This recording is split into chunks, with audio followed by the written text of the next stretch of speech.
Hey everyone, tonight we're going to dim the gas lights, unfurl our fans, and tiptoe into a world where a misplaced fork could cause a scandal, and a lingering gaze was practically a marriage proposal. Imagine, if you will, stepping through a velvet curtain into a drawing room alive with the rustle of silk, the faint scent of lavender, and the hushed murmurs of polite conversation.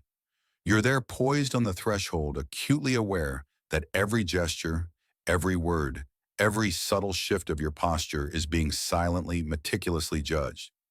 This isn't just about good manners. It's about survival, dear listener. You probably wouldn't survive a single Victorian tea party without committing at least five major faux pas. Your modern sensibilities, your casual lean, your easy laugh, all would mark you as an uncultured outsider. So before you get comfortable, take a moment to like the video and subscribe, but only if you genuinely enjoy what I do here. And hey, tell me where you're listening from and what time it is for you right now in the comments. It's always fun to see how far our little historical journeys reach. Like and follow the channel to continue waiting for the next exciting parts. Now dim the lights, maybe turn on a fan for that soft background hum, and let's ease into tonight's journey together. As you are our intrepid time traveler, find yourself suddenly immersed in the peculiar world of Victorian etiquette. The very air seems to hum with unspoken rules. This era, stretching from roughly 1837 to 1901, was a masterclass in social engineering, a period when life itself was choreographed with astonishing precision. From the moment you woke until the gas lights flickered out, your day was a carefully constructed performance, each scene dictated by an invisible script of propriety. Consider for a moment the sheer volume of these rules. They weren't merely suggestions. They were the very scaffolding of society. Think of it like this: if your average person today navigates life with a mental GPS, the Victorian individual possessed an entire encyclopedia of social codes. Every interaction, no matter how fleeting, was governed by a specific protocol. Shaking hands, for instance, wasn't just a quick greeting. The pressure, the duration, the very angle of your arm all conveyed subtle yet crucial information about your social standing and your intentions. Historians still argue whether the sheer volume of etiquette manuals published during this period was a response to an increasingly complex society or a deliberate attempt by the upper classes to solidify their position. It's a bit of a chicken and egg situation, isn't it? One mainstream historical fact that underscores this rigidity is the rise of the middle class. As industrialization churned out new wealth, more people had the means to aspire to the higher echelons of society. And what did they need to know to climb that ladder? Etiquette, of course. The old aristocracy, whose manners were ingrained from birth, suddenly found themselves surrounded by eager learners, desperate to blend in. This led to an explosion of etiquette manuals, guides, and advice columns, all promising to transform the socially awkward into paragons of polite society. It was almost like a cheat sheet for social mobility, albeit a very, very long cheat sheet. Now, for a quirky tidbit, did you know that the direction you faced when speaking to someone at a social gathering was a matter of polite debate? Facing too directly could be seen as aggressive, too angled as dismissive. You were expected to strike a balance, often described as presenting your best profile, while maintaining a dignified yet approachable stance. Imagine trying to have a casual chat while constantly calculating your optimal angle of repose. It sounds exhausting, doesn't it? It's enough to make you just want to stay home and read a book, which ironically was also subject to its own set of etiquette rules. You couldn't just devour a book. You had to hold it correctly, turn pages gracefully, and certainly not underline or dog-ear anything. Heaven forbid. The peculiar thing about Victorian etiquette wasn't just its breadth, but its depth. It permeated every crevice of existence, from the most public declarations to the most private moments. Even how you sat in a chair was codified. Slouching was anathema, crossing your legs could be considered vulgar for ladies, and sprawling was simply out of the question. You were expected to maintain an upright, elegant posture, even if it meant enduring a mild crick in your neck. It was a world where self-expression was often sublimated beneath a veneer of absolute decorum. You weren't truly you in these public spaces.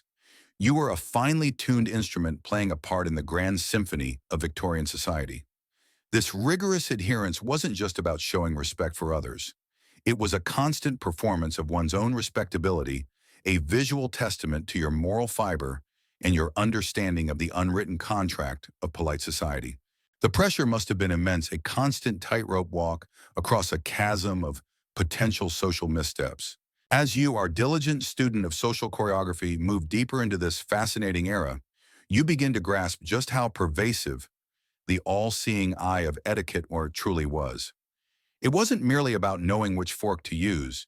It was about internalizing a whole system of values, a moral compass, that pointed relentlessly towards decorum. Imagine a society where every subtle gesture, every inflection of your voice, even the slight tilt of your head, could be analyzed, interpreted, and silently judged. It's like living under a constant unspoken surveillance, where the fear of social ruin loomed larger than almost any other threat. A single ill-timed joke, a moment of genuine, spontaneous laughter that was a touch too loud or, God forbid, a visible yawn in polite company could mark you as ill-bred, uncultured, and utterly beyond the pale. This wasn't just about personal embarrassment. It had tangible consequences. Social ostracism could lead to professional setbacks, a lack of advantageous marriages, and even a diminished reputation for your entire family. Think of it as a delicate web, and every breach of conduct was a tear weakening the whole structure. Historians still argue whether this intense pressure for conformity stifled genuine individuality or merely channeled it into more acceptable stylized forms of expression. Perhaps the most rebellious act was simply to follow the rules with an almost defiant precision. One mainstream historical fact that highlights this intensity is that the concept of calls or calling. This wasn't just dropping by a friend's house. It was a highly formalized ritual. A lady would leave her calling card at a home, and the recipient would then decide whether to return the call, thereby signaling their willingness to engage in social interaction. If no card was returned, it was a clear, if silent, rejection. The timing of these calls, the day of the week, even the specific corner of the card that was folded over indicating a personal visit, a message for the mistress of the house, or a farewell, were all laden with meaning.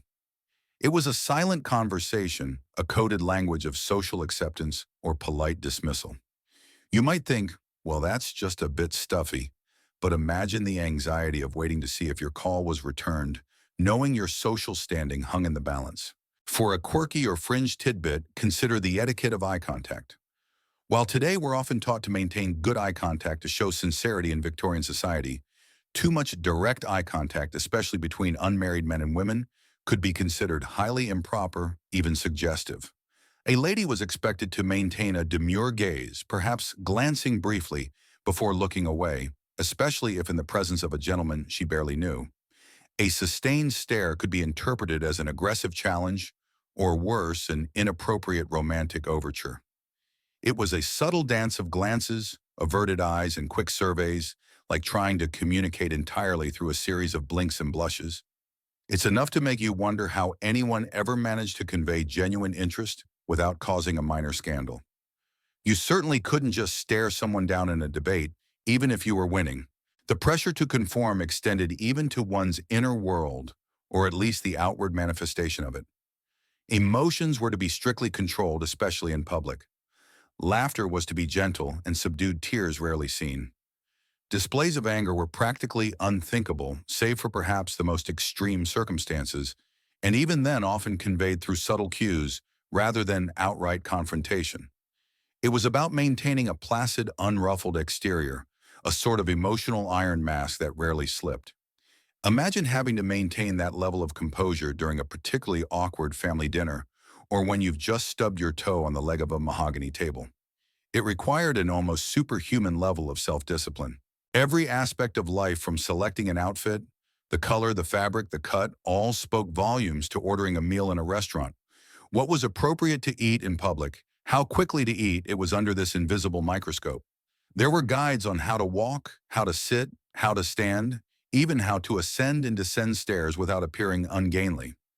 It was as if the Victorians believed that if every action was perfectly polished, then society itself would be a perfectly harmonious machine.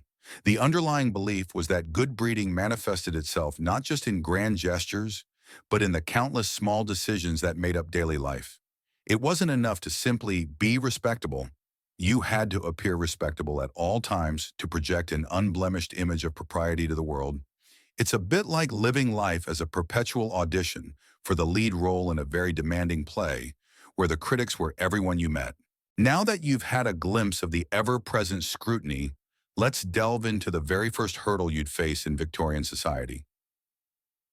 The formalities of first encounters.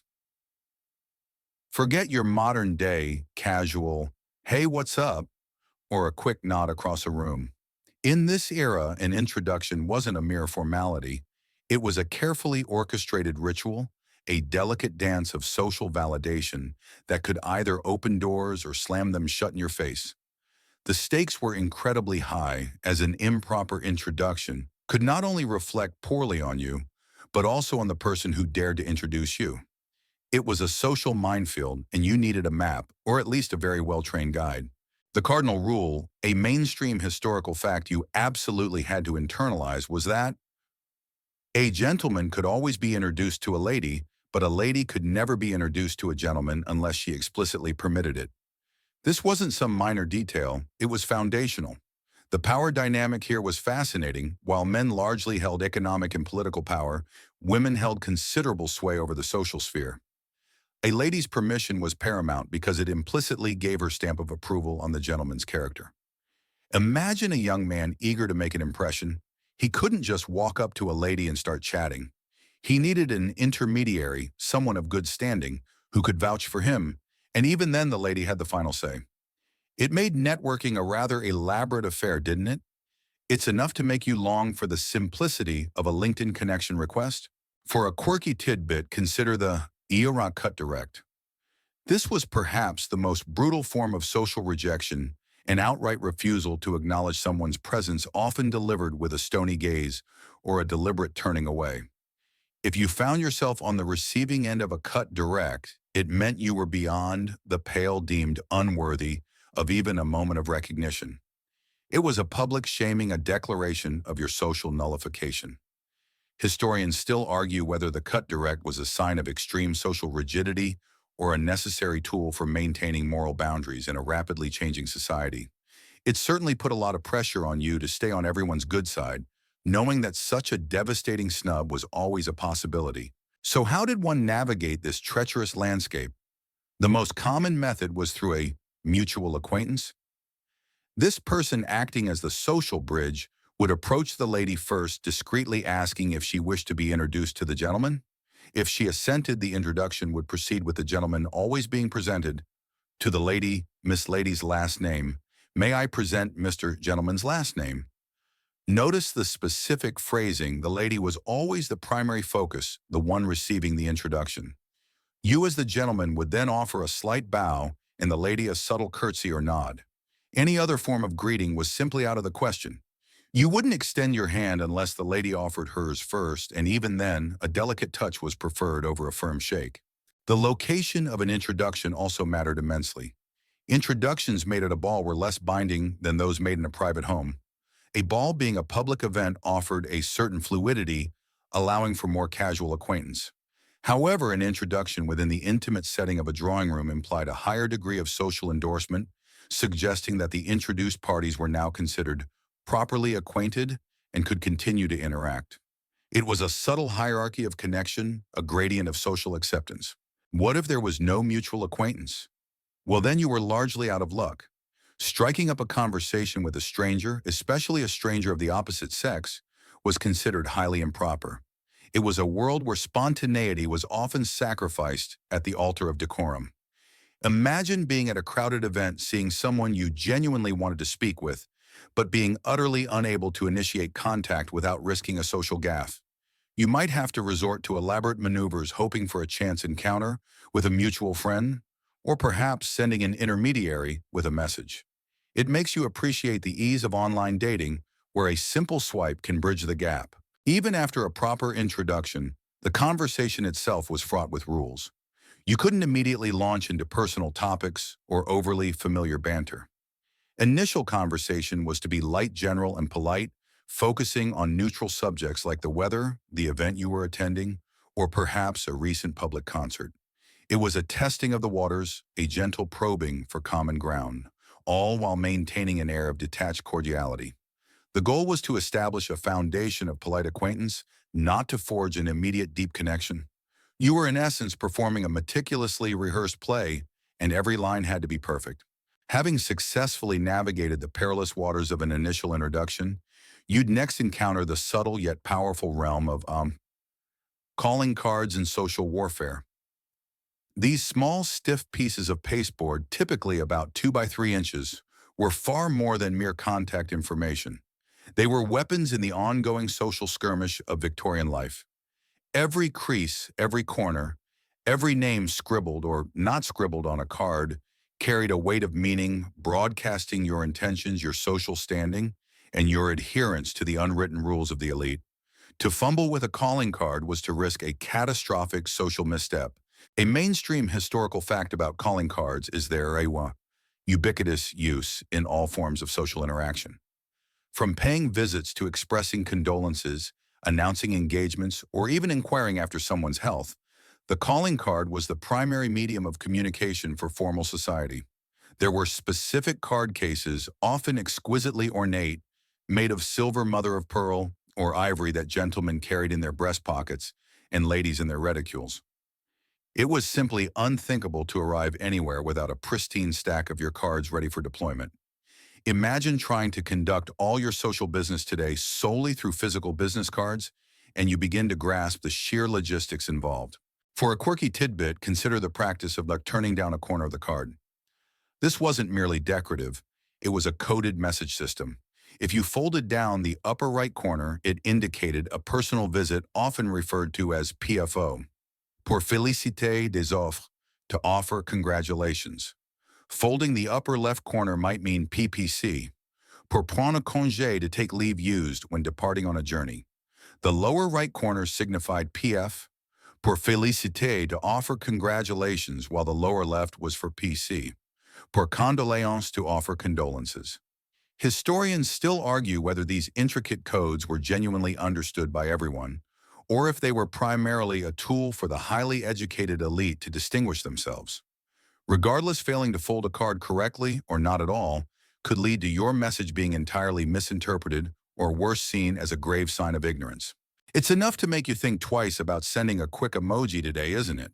The act of leaving a calling card was a performance in itself. If you were paying a formal call, you wouldn't necessarily expect to see the person you were visiting. The card itself was the visit. A gentleman would leave his card with the butler or maid. If he was calling on a married couple, he'd leave 2 cards, one for the wife and one for the husband. However, if he was visiting a single lady, he would leave his card, but also one for her mother, or the lady of the house, signifying that his intentions were honorable and that he acknowledged the presence of a chaperone. It was a subtle acknowledgement of the strict moral codes that governed interactions between unmarried individuals. Ladies, on the other hand, had their own set of rules. A married woman typically left her husband's card along with her own. If a woman left her card with a corner turned down, say the PPC corner, it was a polite way of saying goodbye to her social acquaintances before she left town. The number of cards left was also significant. Leaving too many or too few could indicate social awkwardness or even disrespect. It was a silent conversation, a dialogue conducted through stiff paper and precise placement. The return call was crucial. After receiving a card, the recipient was expected to return a card within a specific time frame, usually within a week, if they wished to continue the acquaintance. Failing to return a call was a clear, unambiguous signal of disinterest, a gentle yet firm slamming of the social door. Imagine the anxiety of waiting for that return card, knowing your entry into a particular social circle hung in the balance. It made the anticipation of an RSVP for a modern party seem trivial in comparison. These little pieces of paper dictated who you dined with, who you visited, and ultimately who was considered acceptable in your social sphere. It was a paper trail of acceptance and rejection, meticulously documented and silently judged. Having mastered the silent diplomacy of calling cards, your next challenge in the peculiar world of Victorian etiquette involves the physical act of greeting, the art of the Victorian bow and curtsy. These weren't mere casual dips or nods. They were carefully choreographed movements imbued with layers of meaning reflecting social hierarchy, respect, and even subtle disdain. To execute them improperly was to declare yourself woefully ignorant of society's most basic expectations. A mainstream historical fact about these gestures is their inherent distinction between genders and social classes. A gentleman's bow was different from a lady's curtsy, and both varied significantly depending on who was greeting whom. A lower-ranking individual would offer a more profound bow or curtsy to a social superior, while the superior might offer only a slight inclination of the head in return. This wasn't about being aloof. It was a visual reinforcement of the rigid social structure, a silent acknowledgement of one's place in the pecking order. Imagine having to instantly calculate someone's social standing and then calibrate your physical response accordingly, all within a fraction of a second. It made every public encounter feel like a mini performance. For a quirky tidbit, consider the older drawing room curtsy, which was a particularly elaborate affair for ladies. It wasn't just a simple bend of the knees. A proper curtsy involved gracefully gathering one's skirts, lowering the body with a slight backward movement of one leg, and maintaining a serene expression, often with a slight dip of the head and a lowered gaze. The depth of the curtsy indicated the level of respect, but too deep for someone of equal or lower rank could be seen as mocking or overly theatrical. Historians still argue whether the complexity of these gestures was primarily aesthetic or served a practical purpose in preventing overly familiar physical contact. It certainly wasn't something you could master overnight. It required practice, poise, and perhaps a good deal of core strength. You certainly wouldn't want to trip over your own feet while executing one. For gentlemen, the bow was equally precise. It involved a slight bend from the waist, not just the neck, often accompanied by a hat doff. When walking with a lady, a gentleman would typically remove his hat entirely upon greeting another acquaintance, holding it over his heart or at his side. If he merely tipped his hat, it was usually reserved for a very casual acquaintance or a social inferior. The depth of the bow also signaled respect, a very deep bow for royalty or someone of immense social standing, a mere nod for someone of equal rank or a slight acquaintance. The hands were to remain visible, never shoved in pockets, and the feet were to be kept neatly together. It was a picture of controlled deference and respect. The specific context also mattered. A bow or curtsy exchanged in the street was typically less formal than one performed in a private home. Upon entering a drawing room, a lady would often offer a general curtsy to the room, acknowledging everyone present before individual greetings commenced. Gentlemen would offer a bow to the hostess first, and then to other ladies present before acknowledging other gentlemen. It was an intricate dance of respect, acknowledging everyone in their proper order. Imagine the discomfort of a casual lean or a high five in this environment.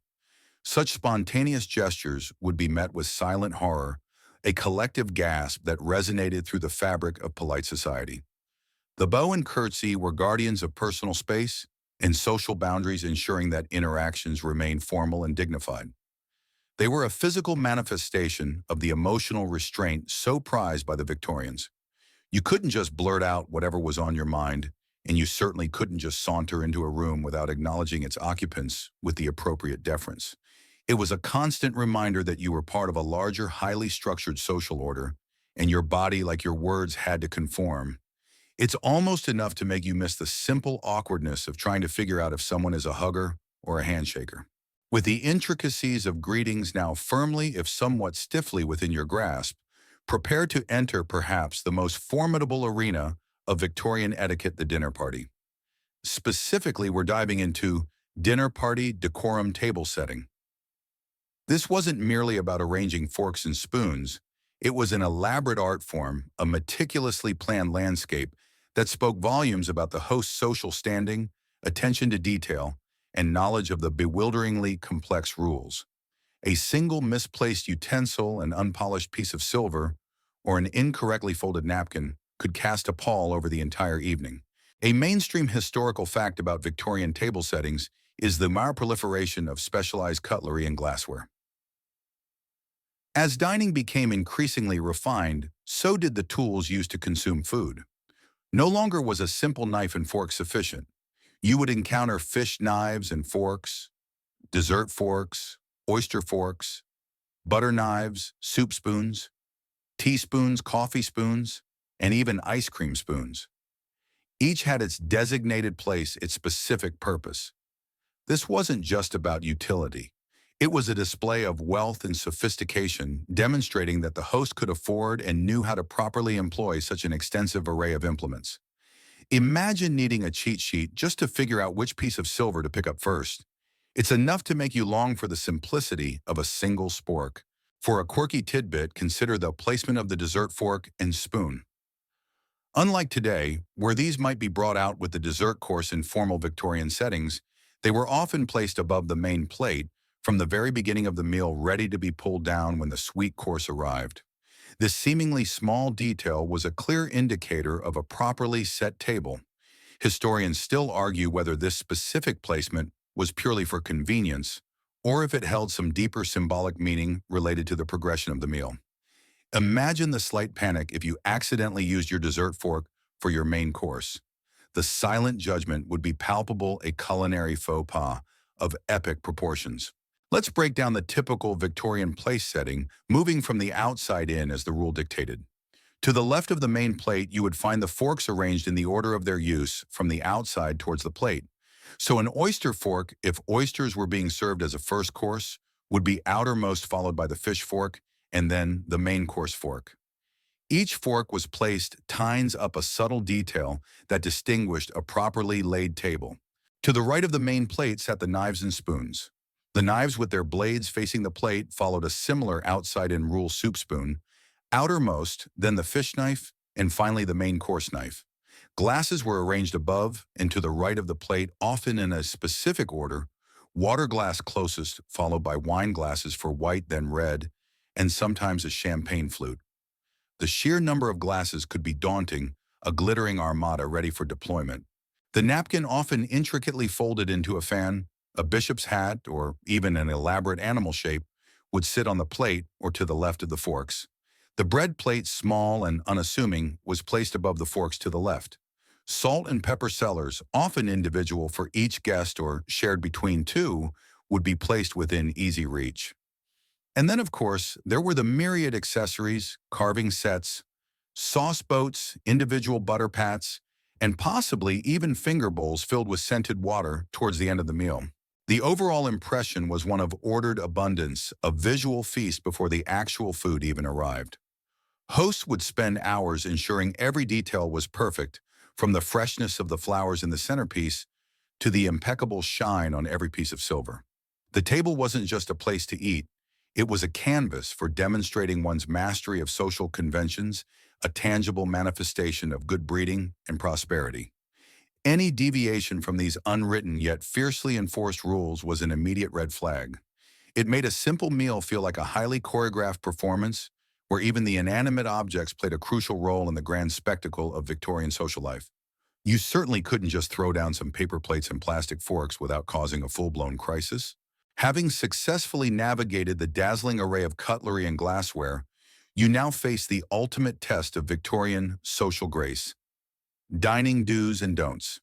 It wasn't enough to simply be seated at a beautifully laid table. The act of eating itself was a minefield of unspoken rules where every bite, every sip, every conversation turn was scrutinized. To eat too quickly or too slowly, to speak too loudly or too softly, or to choose the wrong moment for a remark could mark you as utterly uncouth.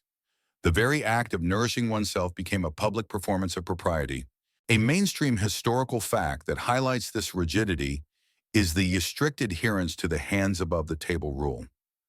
While perhaps sounding simple, this meant that your hands, or at least your wrists, were to be visible at all times, resting gently on the edge of the table when not actively engaged in eating. This wasn't merely about good posture, it was a subtle display of good breeding and implicitly a sign that you weren't hiding anything untoward like a weapon or a stolen piece of silverware. Imagine trying to subtly scratch an itch or discreetly adjust your clothing without breaking this cardinal rule. It required a level of conscious awareness that most of us today simply don't possess during a meal.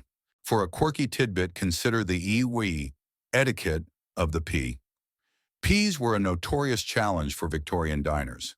Scooping them with a fork was considered acceptable, but you were never under any circumstances to mash them on your fork. The preferred method was to balance them precariously on the back of your fork, a delicate maneuver that showcased your dexterity and refinement. Historians still argue whether this was a genuine test of skill or a rather elaborate way to slow down the eating process and encourage more thoughtful chewing. It's enough to make you sigh with relief that modern forks are designed for scooping, isn't it? You certainly wouldn't want to chase a rogue pea across the tablecloth while maintaining a dignified composure. The very beginning of the meal held its own strict protocols. You absolutely did not begin eating until the hostess lifted her fork. To jump the gun was an act of extreme disrespect. Similarly, you waited for everyone at the table to be served a course before you began, unless the hostess explicitly gave you permission to start.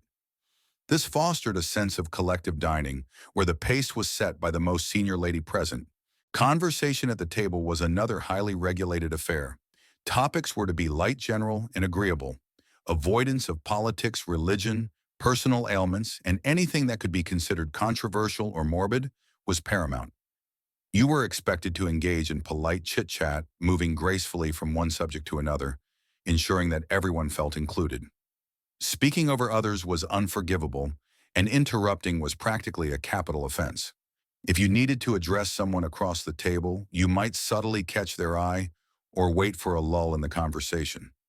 It was a symphony of polite discourse, where every instrument had its turn. As for the actual consumption of food, the rules were exhaustive. You never spoke with your mouth full. Chewing was to be silent and discreet, certainly not audible. You broke off small pieces of bread from the loaf, or roll, never cut it with a knife. Butter was to be applied to the piece you had broken off, not the entire slice. And heaven forbid you used your fingers for anything other than bread, or perhaps certain fruits. Picking your teeth at the table, no matter how subtly, was an absolute no-no. If a bone or a seed needed to be removed from your mouth, it was done as discreetly as possible, often wrapped in a napkin and placed at the side of your plate out of sight. Drinking was also formal. Glasses were held by the stem, never cupped in the hand to avoid warming the contents. You sipped, you never gulped. And while wine was a common accompaniment, excessive drinking was frowned upon, as it could lead to a loosening of inhibitions and inevitably a breach of decorum. The entire meal was an exercise in controlled behavior, a demonstration of one's ability to subdue base appetites for the sake of higher social order. It certainly makes your average family dinner seem like a free-for-all, doesn't it? With your belly politely but not excessively full, and your table manners having passed muster, you now face the next subtle gauntlet of Victorian social life: conversation, safe topics, and taboos. The dinner table, the drawing room, or even a casual stroll in the park all were arenas where spoken words far more than physical gestures could cement your reputation or utterly shatter it. It wasn't about what you wanted to say, but what was appropriate to say, a fine line constantly being redrawn by the invisible hand of etiquette. A mainstream historical fact is the absolute avoidance of controversial topics in mixed company. This wasn't merely a polite suggestion, it was a foundational rule for harmonious social interaction. Politics, religion, and any form of personal gossip were strictly off limits, particularly when ladies were present. The goal was to maintain an atmosphere of agreeable neutrality where no one would feel uncomfortable, challenged, or offended. Imagine trying to make small talk today without touching upon current events, your political leanings, or the latest celebrity scandal. It required a considerable amount of mental agility to stick to the sanctioned subjects. For a quirky tidbit, consider the etiquette around compliments. While today we often appreciate genuine praise in Victorian society, both giving and receiving compliments was a delicate dance. A gentleman might offer a lady a mild compliment on her gown or the music she played, but anything too effusive could be considered forward or even suggestive. Similarly, a lady was expected to deflect compliments gracefully, perhaps by attributing her beauty to her dressmaker or her musical talent to her teacher, rather than accepting direct praise. Historians still argue whether this was a genuine expression of modesty or a subtle power play to maintain social distance. It's enough to make you miss the simple sincerity of a nice shirt without having to offer a dissertation on its origins. So what was considered safe conversational fodder? The weather, of course, was an evergreen topic, offering endless variations and little room for disagreement. Art, literature, especially recent widely approved publications, travel, though not boasting about one's exotic adventures and light general observations about nature, were all acceptable. You might discuss a recent opera, a popular novel, or the beauty of the season. The key was to keep it light, general, and agreeable, avoiding anything that delved too deeply into personal opinions or experiences. The art of polite conversation also involved active listening and encouraging others to speak. You weren't there to dominate the conversation or show off your intellectual prowess. Instead, you were expected to ask polite questions, offer brief, pleasant remarks, and ensure that everyone felt included in the discourse. If someone seemed shy, a well-placed, gentle question could draw them out. Interrupting was a cardinal sin, and speaking too much about oneself was considered the height of vulgarity. It was a communal activity, not a platform for individual performance. Humor was allowed, but it had to be gentle, witty, and never at anyone's expense. Sarcasm, irony, and anything that could be misinterpreted as rude or aggressive were best avoided. Jokes were often anecdotal and required a delicate touch to deliver them without causing offense. Imagine trying to land a modern stand-up routine in a Victorian drawing room. You'd likely be met with blank stares or worse, scandalized whispers. And then there were the unmentionables. Illness, death, bodily functions, finances, and any intimate personal details were strictly off limits. You wouldn't discuss your digestive issues or the recent demise of a distant relative over dinner. Even topics that we consider common knowledge today, such as one's profession or income, were generally considered too personal for casual conversation. If you asked a gentleman about his work, you might simply inquire about his affairs or his occupation, never delving into specifics like salary or business dealings. It was a world where discretion was not just appreciated, but absolutely demanded.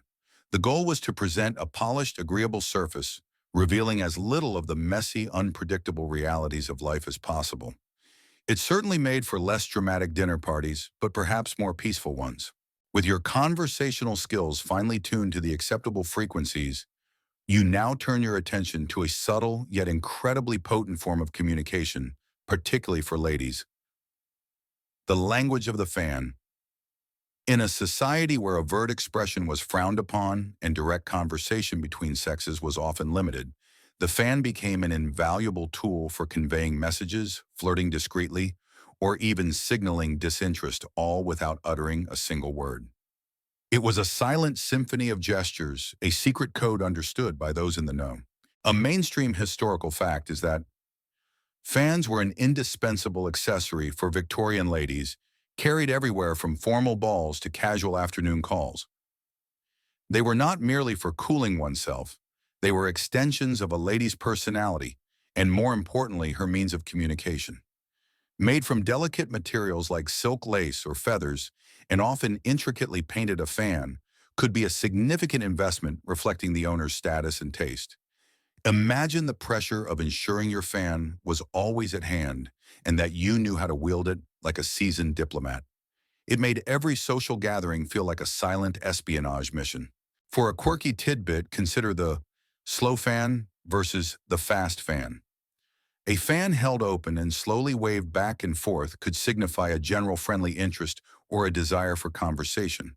Conversely, a fan rapidly opened and closed or rapidly fanned could signal agitation, impatience, or even a desperate attempt to ward off an unwelcome suitor. Historians still argue whether these intricate fan codes were universally understood or primarily a playful, localized phenomenon within specific social circles. Regardless, misinterpreting a fan signal could lead to awkward social encounters or missed opportunities. It's enough to make you wish for the simplicity of a swipe left or swipe right feature, isn't it?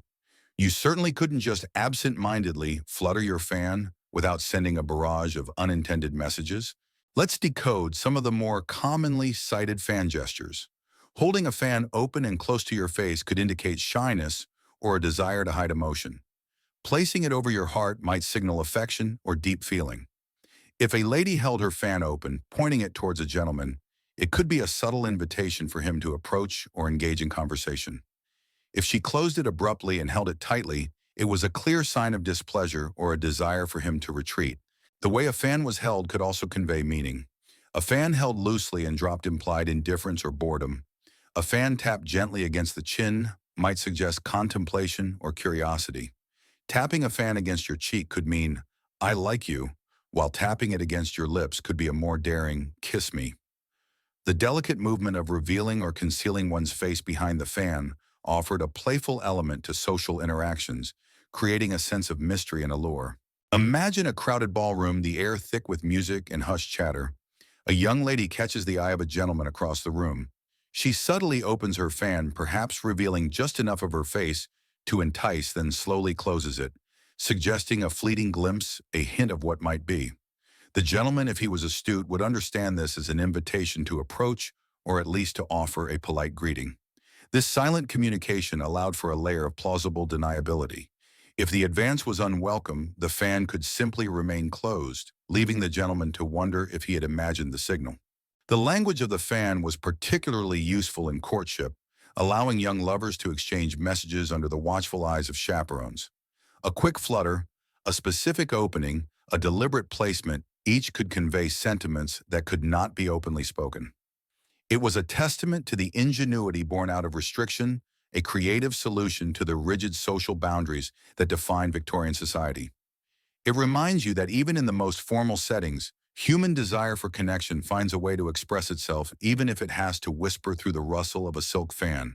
With the silent eloquence of the fan now part of your communicative arsenal, you're ready to step onto the most delicate and meticulously choreographed stage of Victorian life.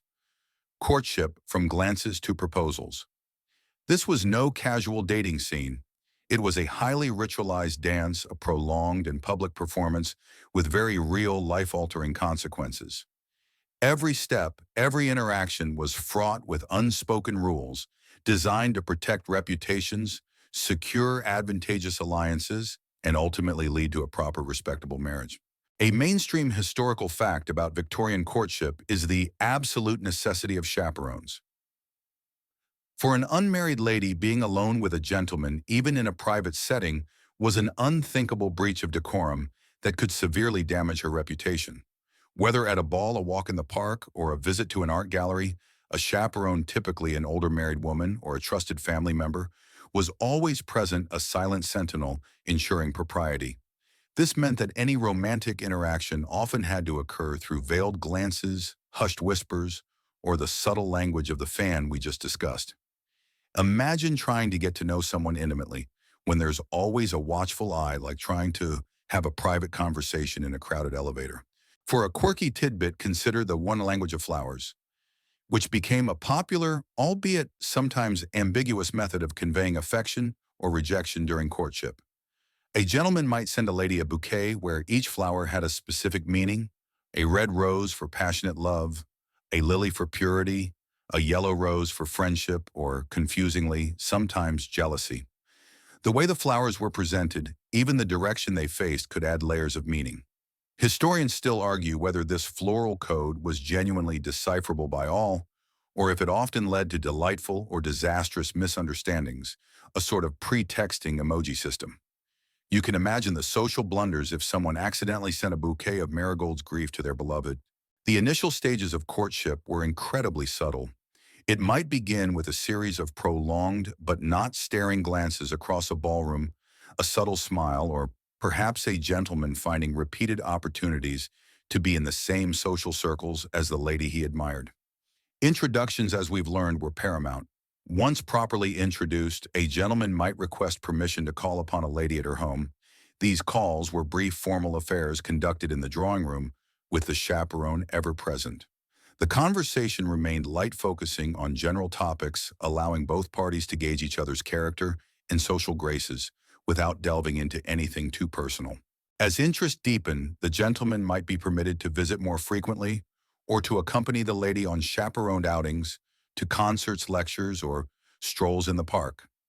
Even then, physical contact was strictly forbidden beyond a polite handshake upon greeting or departure, and even that was often initiated by the lady. Holding hands, touching arms, or any public display of affection was simply beyond the pale.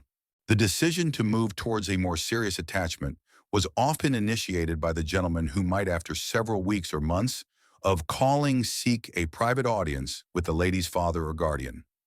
This was the moment for him to declare his intentions and seek permission to pay his addresses to the lady, essentially asking permission to court her seriously with the aim of marriage.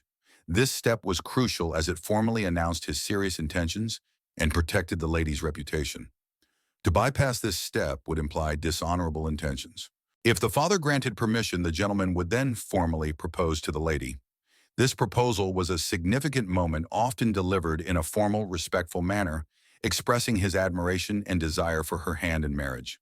The lady, even if she deeply loved him, might be expected to show a certain degree of thoughtful consideration before accepting, perhaps taking a day or two to give her answer.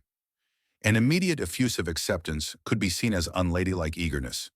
This entire process was designed to ensure that marriages were not impetuous affairs of passion, but carefully considered unions built on respectability, compatibility, and often practical considerations.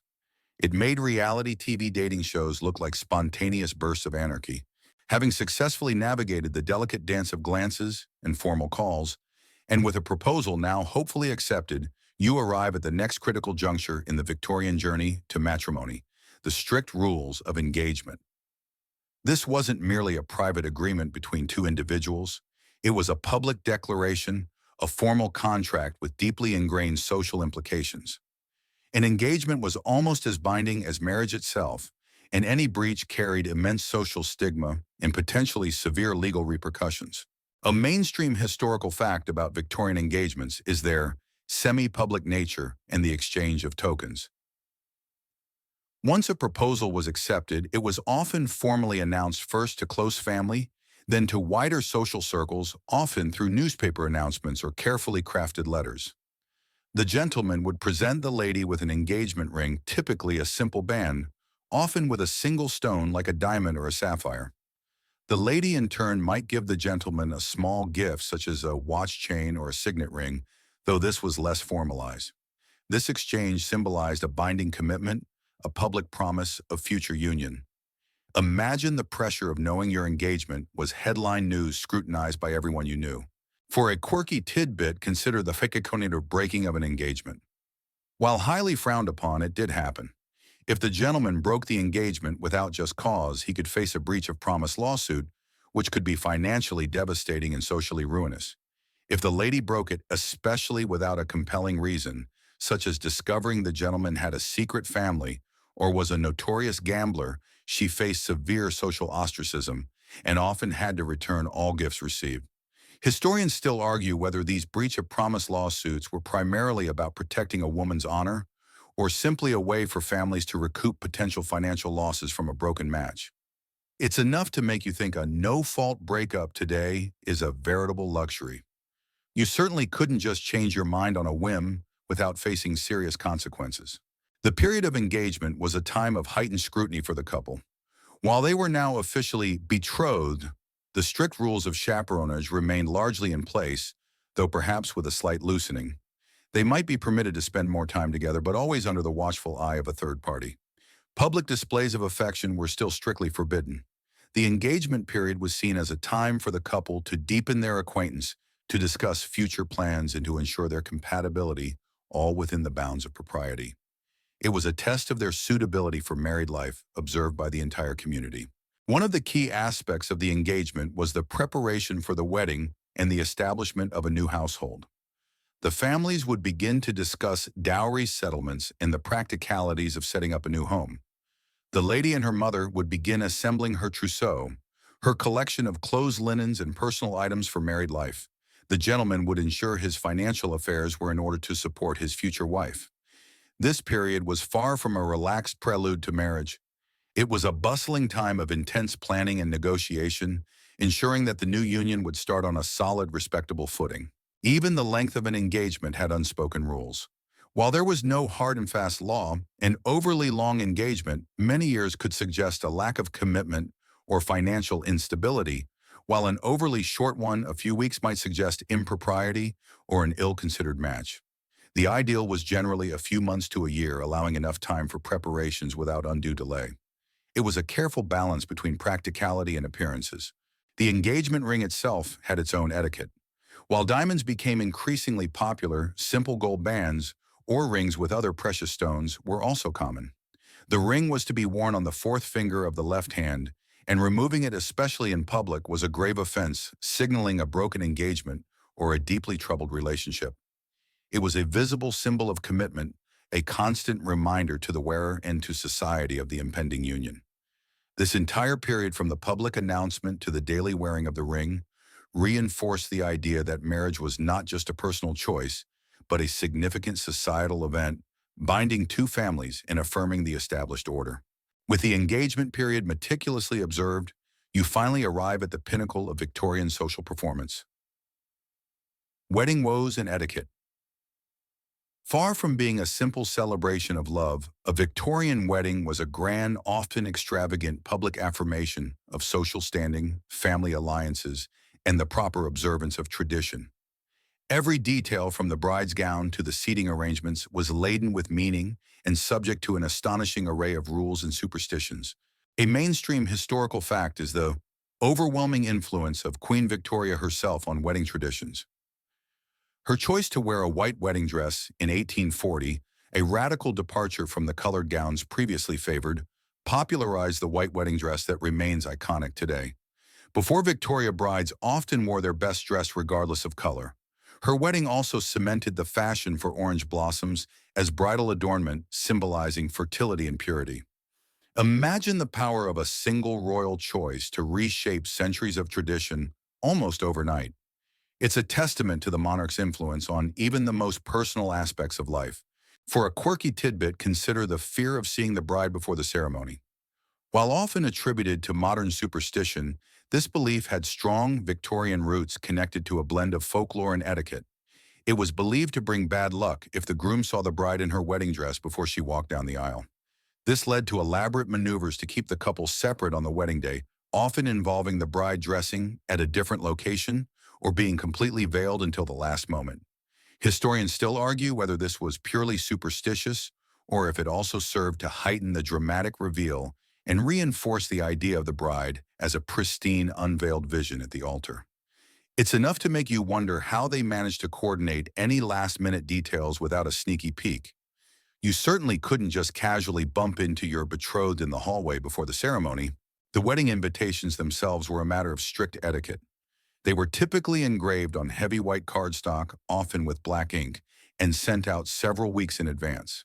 The style of address, the precise wording, and even the type of envelope were all prescribed.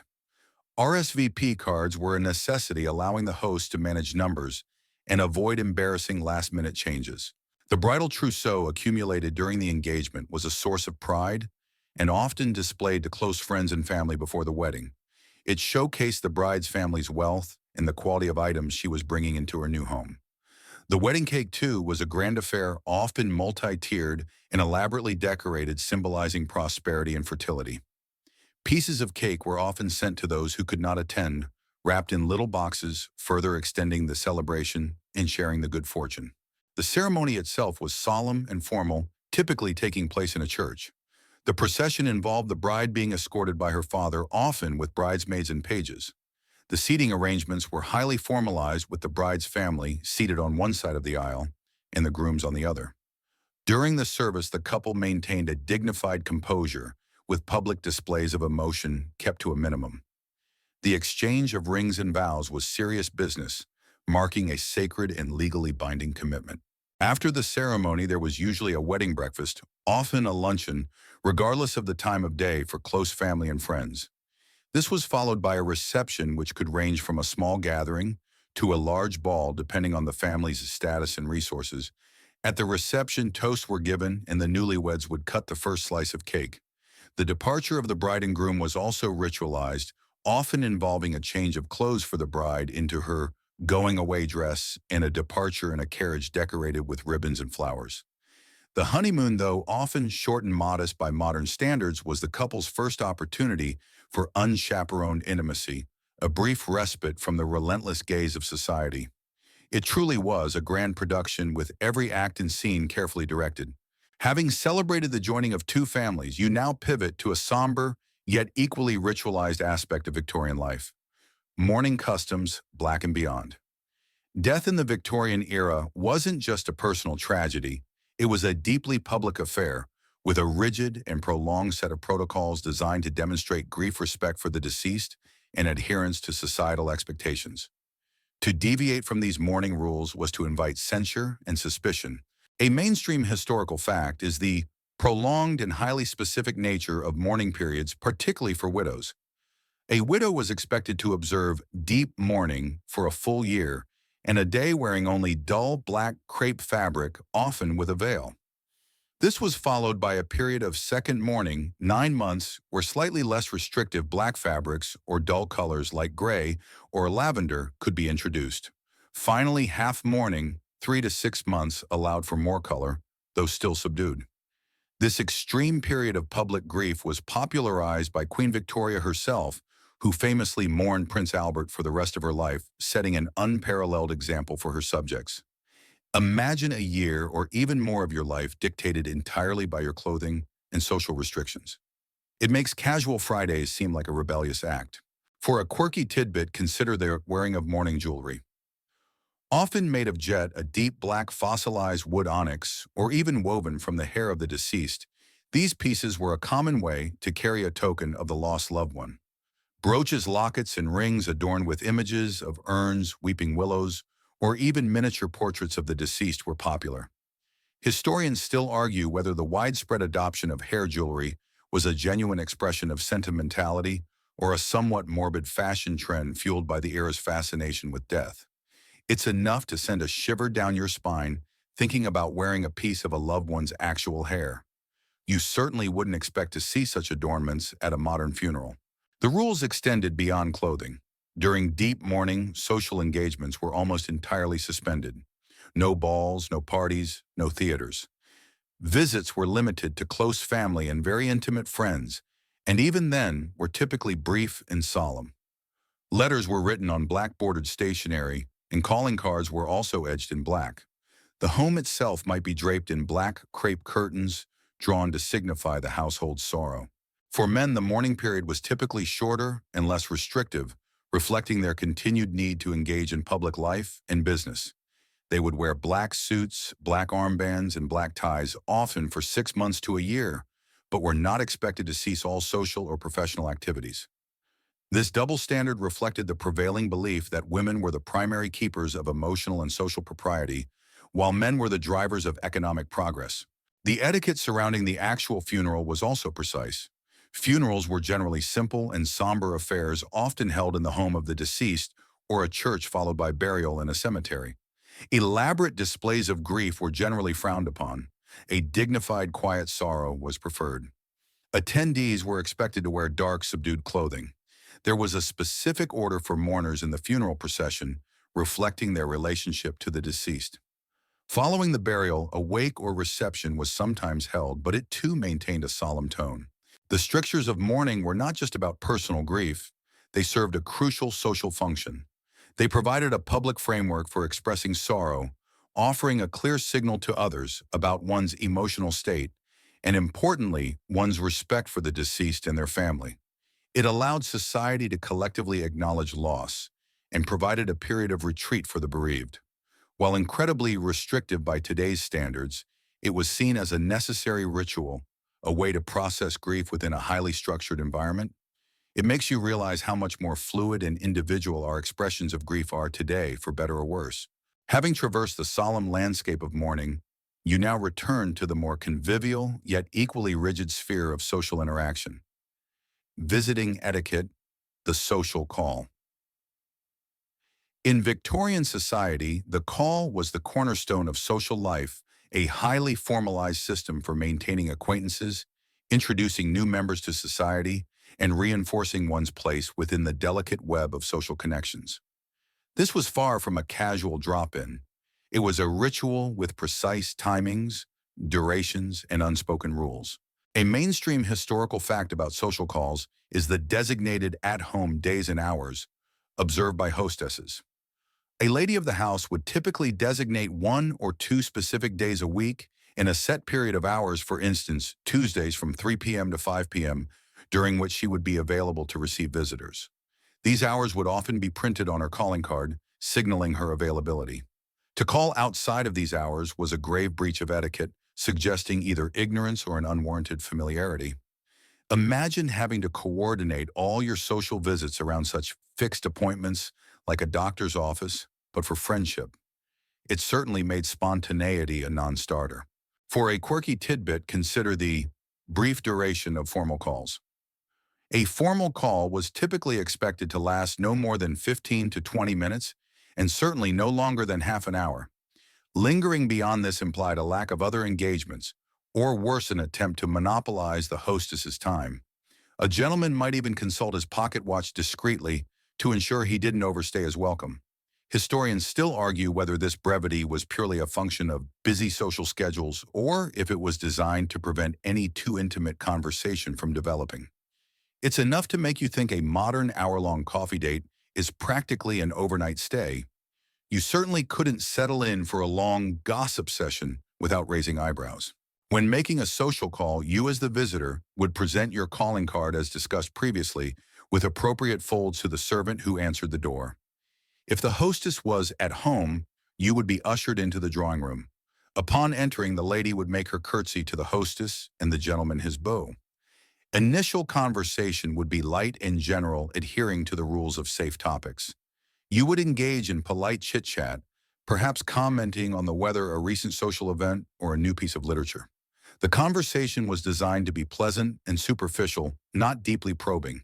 The hostess, in turn, was expected to be gracious and attentive, offering tea, coffee, or sherry, along with light refreshments, such as biscuits or small cakes. It was considered rude to decline refreshments even if you weren't particularly hungry or thirsty. The refusal could imply criticism of the hostess's hospitality. Leaving was also a formalized affair. After the appropriate duration, around 15-20 minutes, remember, you would subtly indicate your intention to depart, perhaps by rising or making a closing remark about your next engagement. The hostess would then rise and accompany you to the door, or at least to the drawing room entrance. It was considered polite for the hostess to invite you to call again, though this was often a general courtesy rather than a specific invitation. The return call, as you recall from our discussion on calling cards, was paramount. If you received a call, you were expected to return it within a week, even if it meant simply leaving your card without seeing the hostess. Failure to do so was a clear signal that you did not wish to continue the acquaintance. This entire system ensured that social interactions were deliberate, controlled, and reciprocal, leaving little room for misinterpretation. It maintained the delicate balance of social hierarchy and connection, a constant negotiation of acceptance and distance. It certainly made impromptu visits a terrifying thought, didn't it? Having mastered the confined courtesies of the drawing room, your Victorian journey now expands to the broader world of locomotion, travel, and public decorum. While the Victorian era saw an explosion in travel thanks to railways and steamships, the strictures of etiquette did not simply vanish when you left your private residence. Indeed, maintaining one's composure and adhering to polite conduct in public spaces, especially during journeys, became a new significant test of one's breeding. The anonymity of public transport brought its own peculiar set of rules. A mainstream historical fact is the rapid expansion of the railway network, which fundamentally changed how Victorians traveled. Journeys that once took days by coach could now be completed in hours. This democratized travel to an extent, bringing different social classes into closer proximity than ever before. However, the etiquette manuals quickly adapted, providing guidelines on how to behave in railway carriages, at stations, and in waiting rooms. This proliferation of public spaces necessitated new rules to maintain social order. Imagine boarding a train knowing that your every interaction, even with strangers, was being silently judged for its propriety. For a quirky tidbit, consider the Victorian etiquette of sharing a railway compartment. In first-class carriages, it was common for groups to share compartments, and rigid rules applied.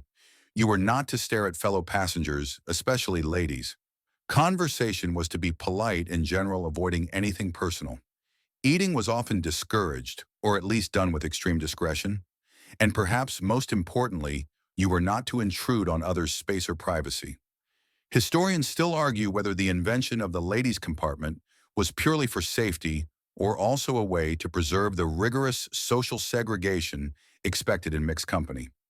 It's enough to make you long for the relative freedom of sprawling across 3 seats on an empty modern train. You certainly couldn't just strike up a random conversation with a stranger and expect it to go well. When traveling by train, punctuality was highly valued. Arriving late and causing a scene was utterly beyond the pale. Once aboard, a gentleman would always ensure the lady had the most comfortable seat, ideally facing forward, to avoid motion sickness. He would also assist her with her luggage, and if she required any assistance with the window or blinds, he would offer it courteously. Over-attentiveness, however, was to be avoided, as it could be seen as intrusive.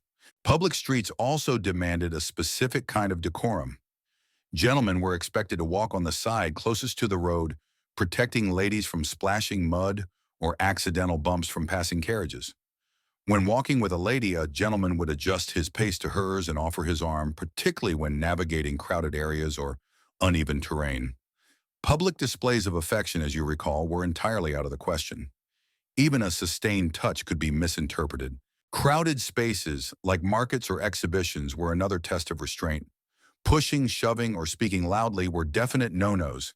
You were expected to move through crowds with a dignified calm, making way for others, particularly ladies and the elderly. If you encountered an acquaintance, a polite nod or a brief quiet greeting was sufficient. Holding a lengthy conversation in the middle of a thoroughfare was considered ill-mannered and obstructive. Even something as simple as opening a door had its rules. A gentleman always opened doors for ladies, holding them until the lady had passed through and then closing them gently. This extended to entering and exiting carriages, shops, and public buildings. It was an ingrained habit, a constant demonstration of chivalry and respect, even if it meant a slight inconvenience to the gentleman. This constant performance of consideration in public was a hallmark of Victorian society, ensuring that even amidst the hustle and bustle of modern life, the veneer of polite order was maintained. It made every outing a carefully choreographed ballet of good manners. Having successfully navigated the subtle performance of public conduct, you now turn your gaze to what might be the most visually striking and instantly revealing aspect of Victorian life: fashion as a social statement. More than mere clothing, Victorian attire was a meticulously crafted uniform, a complex code that broadcasted your social standing, wealth, marital status, and even your moral character to anyone who cast an eye upon you. To be impeccably dressed was to declare your adherence to societal norms. To be improperly attired was to invite immediate and often damning judgment. A mainstream historical fact is the rapid evolution of fashion trends throughout the Victorian era, driven by technological advancements and the increasing influence of fashion magazines. From the voluminous crinolines of the mid-century to the restrictive bustles of the later period, silhouettes changed dramatically. Yet within these shifting trends, the underlying principle remained constant. Clothing was a rigid indicator of social class. The fabric, the cut, the presence or absence of lace and embellishments all spoke volumes about one's place in society. Imagine having your entire identity literally sewn into the fabric of your clothes. For a quirky tidbit, consider the wash language of gloves. Gloves were an essential accessory for both men and women, worn at almost all public occasions, even indoors during social calls. The material, the color, and even the way they were removed or held could convey subtle messages. For example, a lady might remove her gloves before shaking hands with a close friend, but keep them on for a mere acquaintance. To appear ungloved in public was considered highly improper for a lady akin to being half-dressed. Historians still argue whether the extreme emphasis on gloves was purely a matter of hygiene and decorum, or if it served to further restrict physical contact in a touch-averse society. It's enough to make you wonder how they ever managed to comfortably eat or drink while wearing them. You certainly couldn't just stuff your hands into your pockets without inviting a scandal. For ladies, the rules of dress were particularly stringent. Every time of day and every occasion demanded a specific type of attire. Morning dresses for breakfast, walking dresses for a stroll in the park, visiting dresses for social calls, dinner dresses for evening meals, and elaborate ball gowns for formal dances. Each had prescribed fabrics, levels of ornamentation, and even specific accessories. A lady would never wear a low-cut ball gown during the day, nor would she attend a formal dinner in a simple day dress. Color choices were also critical. Bright, flashy colors were often associated with lower classes or fast women, while respectable ladies favored more subdued, refined palettes, except perhaps for the most extravagant evening wear. The emphasis was always on modesty and propriety, with very little skin visible even in summer. Gentlemen, while perhaps having a slightly less varied wardrobe than ladies, were no less bound by sartorial rules. Their suits, typically dark and impeccably tailored, were chosen for specific occasions. A morning coat for daytime, where a frock coat for more formal daytime events, and a tailcoat for evening dinners and balls. The cut of the coat, the style of the waistcoat, and the knot of the cravat all conveyed subtle signals about the wearer's status and attention to detail. A gentleman's hat was also crucial, a top hat for formal occasions, a bowler for less formal daytime wear, and never to be worn indoors in the presence of ladies. The overall message of Victorian fashion was one of order, restraint, and hierarchy. It was a visual grammar understood by all, a shorthand for understanding who was who and how they should be treated. Clothes were expensive, and the sheer volume required for a proper wardrobe meant that only the wealthy could truly adhere to all the rules. For the middle class, it was a constant aspiration, a struggle to project an image of prosperity and respectability through carefully chosen attire. It made every outing a fashion show, every gathering a silent judgment on one's sartorial adherence. It certainly makes your current wardrobe choices seem refreshingly simple, doesn't it? With your Victorian wardrobe now impeccably chosen and understood, you encounter yet another nuanced aspect of social interaction: the etiquette of gifts. In this era, giving and receiving presents was far from a simple exchange of goods. It was a highly formalized ritual fraught with unspoken rules, subtle implications, and potential pitfalls. A gift could express affection, gratitude, or congratulations, but if chosen or presented improperly, it could also cause offense, suggest indebtedness, or even convey an unintended romantic overture. A mainstream historical fact is that gifts were rarely given without a specific occasion or purpose. Unlike today's more casual gifting culture, Victorians typically exchanged presents for birthdays, Christmas, weddings, christenings, or as a token of gratitude for a significant favor or hospitality. To give an unsolicited gift outside of these conventional contexts could be seen as presumptuous or even as an attempt to buy favor or affection. Imagine the awkwardness of receiving a random present from an acquaintance, wondering what hidden agenda lay behind it. It certainly made spontaneous gift-giving a risky proposition. For a quirky tidbit, consider the WOW rules around gifting money.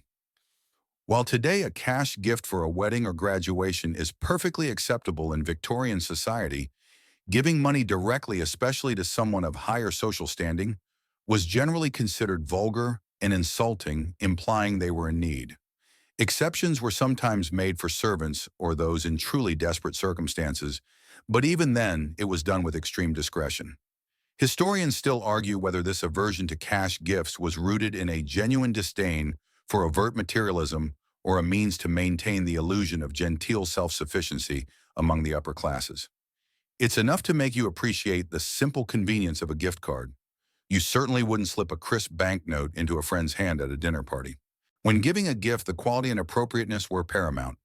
The gift should reflect the recipient's taste, age, and social standing, but should not be overly extravagant if the recipient was of lower means, as this could put them in an awkward position of perceived indebtedness. For a lady, gifts of flowers, books, especially poetry, or small, delicate items like an embroidered handkerchief or a framed miniature were common. For a gentleman, a book, a cigar case, or a fine pen might be appropriate. Jewelry, especially expensive pieces, was generally reserved for close family or as an engagement token, as it could easily be misinterpreted as a romantic advance. The presentation of the gift was also important. It should be neatly wrapped, though elaborate ribbons and bows were less common than today. A small, neatly handwritten card with a polite message of goodwill was essential. The gift was almost always presented in person with a brief, modest explanation of its purpose. Sending a gift anonymously was generally discouraged, as it could create confusion or suspicion. Receiving a gift also came with its own set of rules. You were expected to express sincere gratitude, but not overly effusive praise, which could suggest you were surprised by the generosity or that the gift was unexpectedly good. It was considered polite to open the gift in front of the giver, acknowledging it immediately. If the gift was a perishable item like food or flowers, it was customary to display or use it prominently to show your appreciation. And of course, the thank you note was absolutely crucial. A handwritten thank you note sent promptly within a day or two was an indispensable part of acknowledging a gift or hospitality. This note would reiterate your thanks comment specifically on the gift and perhaps mention how you plan to use or enjoy it. Failing to send a thank you note was an egregious breach of etiquette, signaling a severe lack of appreciation and good breeding. It was the final indelible stamp of proper social conduct. It made every birthday feel like a formal exam in gratitude, didn't it? Having navigated the delicate dance of gift-giving, you now encounter a stratum of Victorian society that, while largely unseen, was absolutely indispensable. Servants, the invisible workforce. In any respectable Victorian household, domestic staff were the silent gears of the social machine, their presence defining the comfort and prestige of the family they served. Etiquette governed not only the interactions between host and guest, but also with even greater rigidity, the relationship between master, mistress, and servant. To interact improperly with a servant was to betray a profound lack of breeding. A mainstream historical fact is the worried sheer prevalence of domestic service in Victorian Britain. At its peak, domestic service was the largest category of employment, particularly for women, signifying the importance of a well-run household. Even middle-class families often employed at least one servant, typically a maid-of-all-work, while wealthy households boasted an army of specialized staff: butlers, housekeepers, cooks, footmen, governesses, chambermaids, scullery maids, and many more. The number and type of servants employed were direct indicators of a family's social standing and affluence. Imagine a world where almost every task, from tying your shoes to preparing a meal, was handled by someone else. For a quirky tidbit, consider the marshani nuange in silent signaling between master and servant. Often, household commands were given not through direct orders, but through subtle gestures, bell pulls, or even specific arrangements of objects. A particular bell pull might summon the butler, another the maid. A specific look could indicate displeasure, or a subtle clearing of the throat could signal a need for more wine. Historians still argue whether this silent communication was primarily a way to maintain an air of dignified quiet in the household, or if it was a subtle reinforcement of the social distance between employer and employee. It's enough to make you long for the clarity of a direct instruction, isn't it? You certainly couldn't just yell across the house for a fresh pot of tea. The fundamental rule governing interactions with servants was maintaining a polite yet firm distance. Servants were to be treated with respect, but never with familiarity. Casual conversation, personal inquiries, or sharing of confidences was strictly forbidden. You, as the employer or guest, would address servants courteously, but with clear, concise instructions. Raising your voice, shouting, or engaging in emotional outbursts was considered vulgar and a sign of poor self-control. The ideal employer was firm, fair, and consistent, providing clear expectations and refraining from unnecessary criticism in front of guests. As a guest in a Victorian home, your interactions with the servants were also highly prescribed. You would never command a servant directly unless it was an absolute necessity and the host was not present. Instead, you would address your request to the hostess, who would then relay them to her staff. For instance, if you needed more water, you would discreetly ask your hostess rather than flagging down a footman. Complaining about servants to the host was also a major faux pas. Any issues were to be politely overlooked or addressed privately. Gratuities or tips were a common practice, particularly after an extended stay as a guest. This was done discreetly, often by slipping a few coins into the hand of the butler or the head maid as you departed. The amount would depend on the length of your stay and the quality of service, and it was considered an essential part of the etiquette of being a well-bred guest. Failing to tip adequately could lead to whispers about your parsimony and a damaged reputation. Servants themselves had an intricate code of conduct. They were to be largely unseen and unheard, moving quietly through the house, anticipating needs without being asked.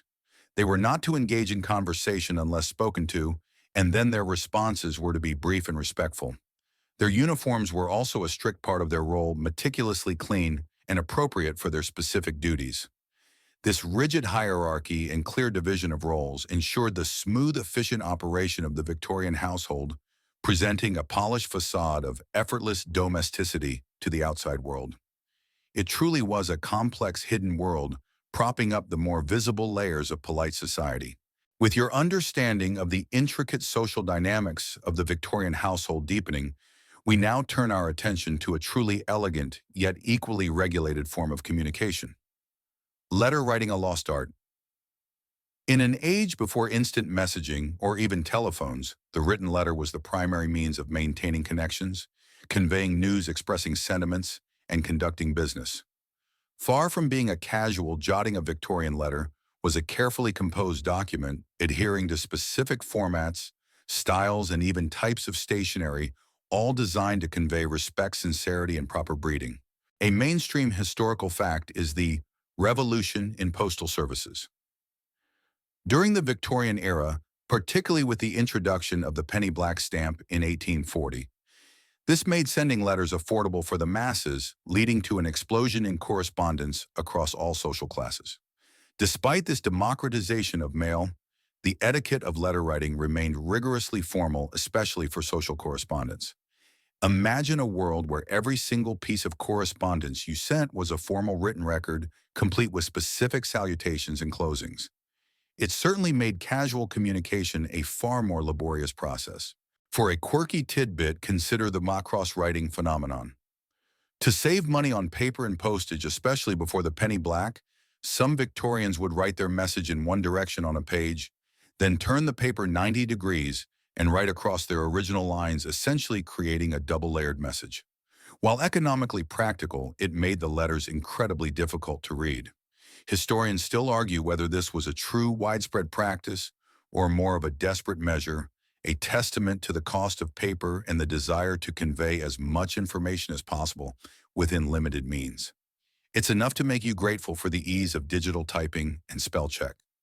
You certainly wouldn't attempt to decipher such a visual puzzle today. The choice of stationery was the first step in proper letter writing. For formal correspondence, plain white cream or light blue paper was preferred. Black edge paper, as you recall, was reserved for mourning. Personal letters might feature a subtle crest or monogram, but elaborate flamboyant stationery was generally frowned upon. The quality of the paper itself spoke volumes about the sender's taste and means. The structure of a formal letter was highly prescribed. It began with the address and date, followed by a formal salutation. For someone of higher social standing, "Dear Sir" or "Dear Madam" was appropriate. For acquaintances, "Dear Mr., Miss Mrs., last name."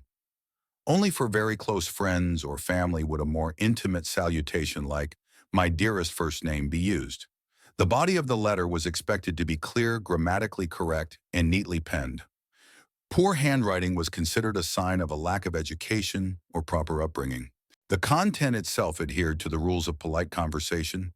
No gossip, no overly personal details unless to a very close confidant, and a focus on general pleasantries, news, or specific purposes of the letter. Compliments were understated, and complaints were subtly hinted at, never directly stated. The language was often elaborate and flowery, reflecting the era's appreciation for eloquence. The closing of the letter was just as important as the opening. For formal or business letters, "I have the honor to be, sir, your most obedient servant," or "yours faithfully," were common. For acquaintances, "yours truly," or "sincerely yours." For friends, "yours very sincerely." And for family, "your affectionate daughter, Dashun son," or "with much love." The signature then followed. Enclosures, if any, were meticulously noted. Promptness in replying was also a key part of etiquette. A social letter was typically answered within a few days, certainly within a week. Delaying a response could be interpreted as a slight, a lack of interest, or even a deliberate snub. This constant exchange of letters formed the backbone of Victorian social networks, a continuous, tangible record of relationships and interactions. It truly was an art form demanding patience, precision, and a deep understanding of social nuance, a far cry from today's brief, informal texts. With your elegant cursive now flowing freely on paper, you prepare to step back into the public sphere where another stringent rule governs social interaction. Public displays of affection. Not in the peculiar world of Victorian etiquette, any overt exhibition of emotion, particularly romantic affection, was not merely frowned upon. It was considered deeply vulgar, a shocking breach of decorum that could utterly ruin one's reputation. Intimacy was a private matter strictly confined to the sanctity of the home, and certainly not for public consumption. A mainstream historical fact reinforcing this is the Victorian emphasis on restraint and self-control. Emotions were to be managed, not flaunted. Public spaces were arenas for demonstrating one's adherence to societal norms, not for personal expression. This extended to all forms of public display. Laughter was to be subdued, tears contained, and certainly any physical manifestation of romantic attachment was absolutely out of the question. Imagine trying to explain to a modern couple that even holding hands in public was considered beyond the pale. It certainly made every walk in the park a rather stiff affair. For a quirky tidbit, consider the 3-foot rule, or similar unspoken distances. While not a codified law, there was an invisible bubble of personal space that Victorians were expected to maintain, particularly between unmarried men and women. Physical contact was virtually non-existent in public, beyond the most formal of handshakes initiated by the lady, of course. Even leaning too close during a conversation or brushing shoulders accidentally could cause discomfort. Historians still argue whether this extreme physical distance was purely a reflection of prudishness or if it served to heighten the excitement and significance of any permitted intimate contact. It's enough to make you long for a casual high five or a friendly pat on the back without generating a scandal. You certainly couldn't engage in a playful nudge or a prolonged embrace in public. So what exactly constituted a public display of affection? The list was extensive. Holding hands even gently was generally unacceptable outside of a private garden or very secluded setting, and even then only for engaged or married couples. An arm placed around a waist, a shared laugh that was too boisterous, a lingering gaze that spoke of more than polite interest, all were red flags. Kissing in public was simply unthinkable, a direct affront to every sensibility. Such an act would be met with horrified gasps, averted eyes, and immediate social condemnation. This extreme aversion to public affection wasn't just about preserving modesty, it was about protecting reputation, especially for women.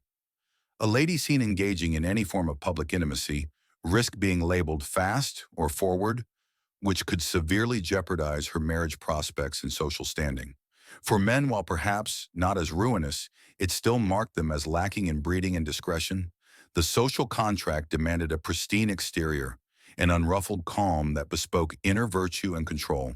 Even for married couples, the rules were surprisingly strict. While they might be more relaxed in the privacy of their home in public, they were expected to maintain a dignified distance. A married couple walking arm in arm was acceptable, but any further signs of affection were generally avoided. Their relationship was a private bond, not a spectacle for public consumption. The result was a society where emotional expression, particularly romantic emotion, was largely sublimated and channeled into more acceptable forms. The elaborate language of flowers, the carefully chosen words of a letter, or the subtle fan signals. Passion was to be felt deeply but expressed discreetly behind closed doors, away from the prying eyes of society. It created an atmosphere where even a blush could carry immense meaning, and a shared knowing glance could be more intimate than any embrace. It certainly made the concept of a romantic comedy kiss scene utterly baffling to the Victorian mind. Having witnessed the rigorous suppression of public affection, you now shift your focus to another delicate area of Victorian life: illness and Victorian sympathy. In an era before modern medicine and widespread understanding of disease, illness was a constant, often terrifying presence. Yet even in the face of suffering, the ironclad rules of etiquette persisted, dictating how one expressed sympathy, visited the unwell, and managed the delicate balance between genuine concern and invasive curiosity. A mainstream historical fact highlighting the era's approach to illness is the prevalence of chronic ailments and the limited medical treatments available.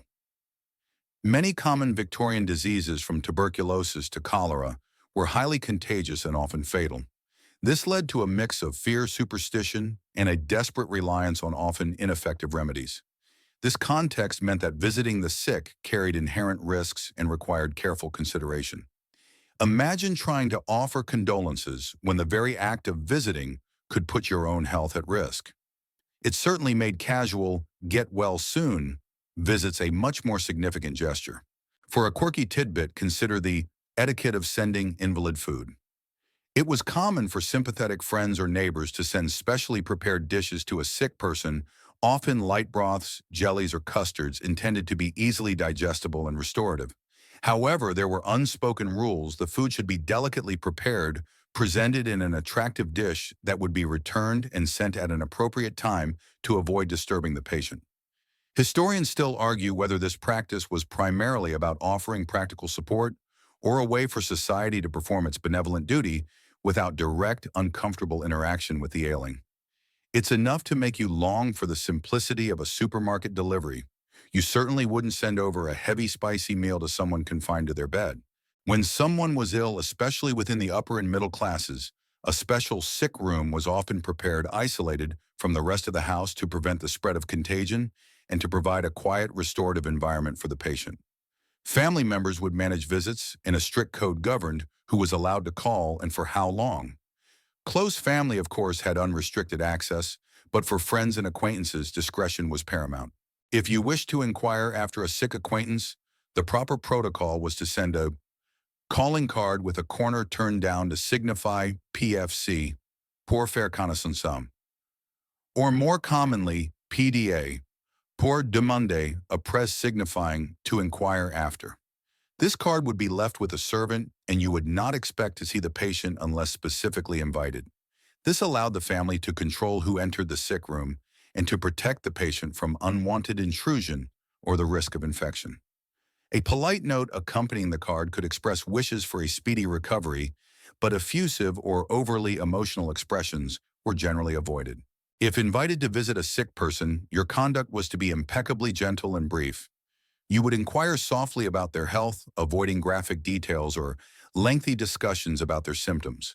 Conversation would be light and cheerful, designed to lift the patient's spirits, not dwell on their suffering. You would never outstay your welcome, understanding that rest was paramount. Bringing flowers was a common gesture, but strong-smelling varieties were avoided so as not to overwhelm the patient. And should the illness prove fatal, the transition into mourning, as we discussed, was immediate and all-encompassing. The period of illness, however, served as a prelude, a time for dignified concern, and a careful balancing act between showing appropriate sympathy and respecting the privacy and fragility of the unwell. It highlights a fascinating tension in Victorian society, the strong desire for emotional control, even in the face of profound human vulnerability. It certainly made casual hospital visits a deeply considered affair, didn't it? With the hushed tones of illness fading, you now encounter perhaps the most paradoxical aspect of Victorian social structure: children seen but not heard. In a society that romanticized childhood in art and literature, the reality for Victorian children, particularly in polite society, was one of rigorous discipline, strict behavioral expectations, and a distinct lack of the freedom and indulgence we associate with modern youth. They were miniature adults in training, expected to adhere to etiquette from an astonishingly young age. A mainstream historical fact is the separate sphere of childhood that emerged in the Victorian era. While children in earlier periods were often simply considered small adults and put to work early, the burgeoning middle class allowed for a period of extended childhood focused on education and moral development. However, this did not translate to permissiveness. Instead, it meant intense focus on shaping children into respectable members of society, instilling obedience and decorum through strict rules. Imagine growing up in a household where your every playful impulse might be met with a disapproving glance. It certainly made the concept of a play date a rather formal affair. For a quirky tidbit, consider the Forno Children's Hour. In many well-to-do homes, this was a brief, specific time, usually before dinner, when children were allowed to descend from the nursery, their separate domain, often on the top floor, to spend a short period with their parents, often to say goodnight or recite a lesson. This was a highly supervised and ritualized interaction, not a spontaneous cuddle session. Historians still argue whether this strict partitioning of family life was primarily for the convenience of adults or genuinely believed to be beneficial for the child's moral development. It's enough to make you long for the simple chaos of a modern family dinner with kids at the table. You certainly couldn't expect a child to interrupt an adult conversation without swift correction. From a very young age, Victorian children were taught self-control and deference to elders.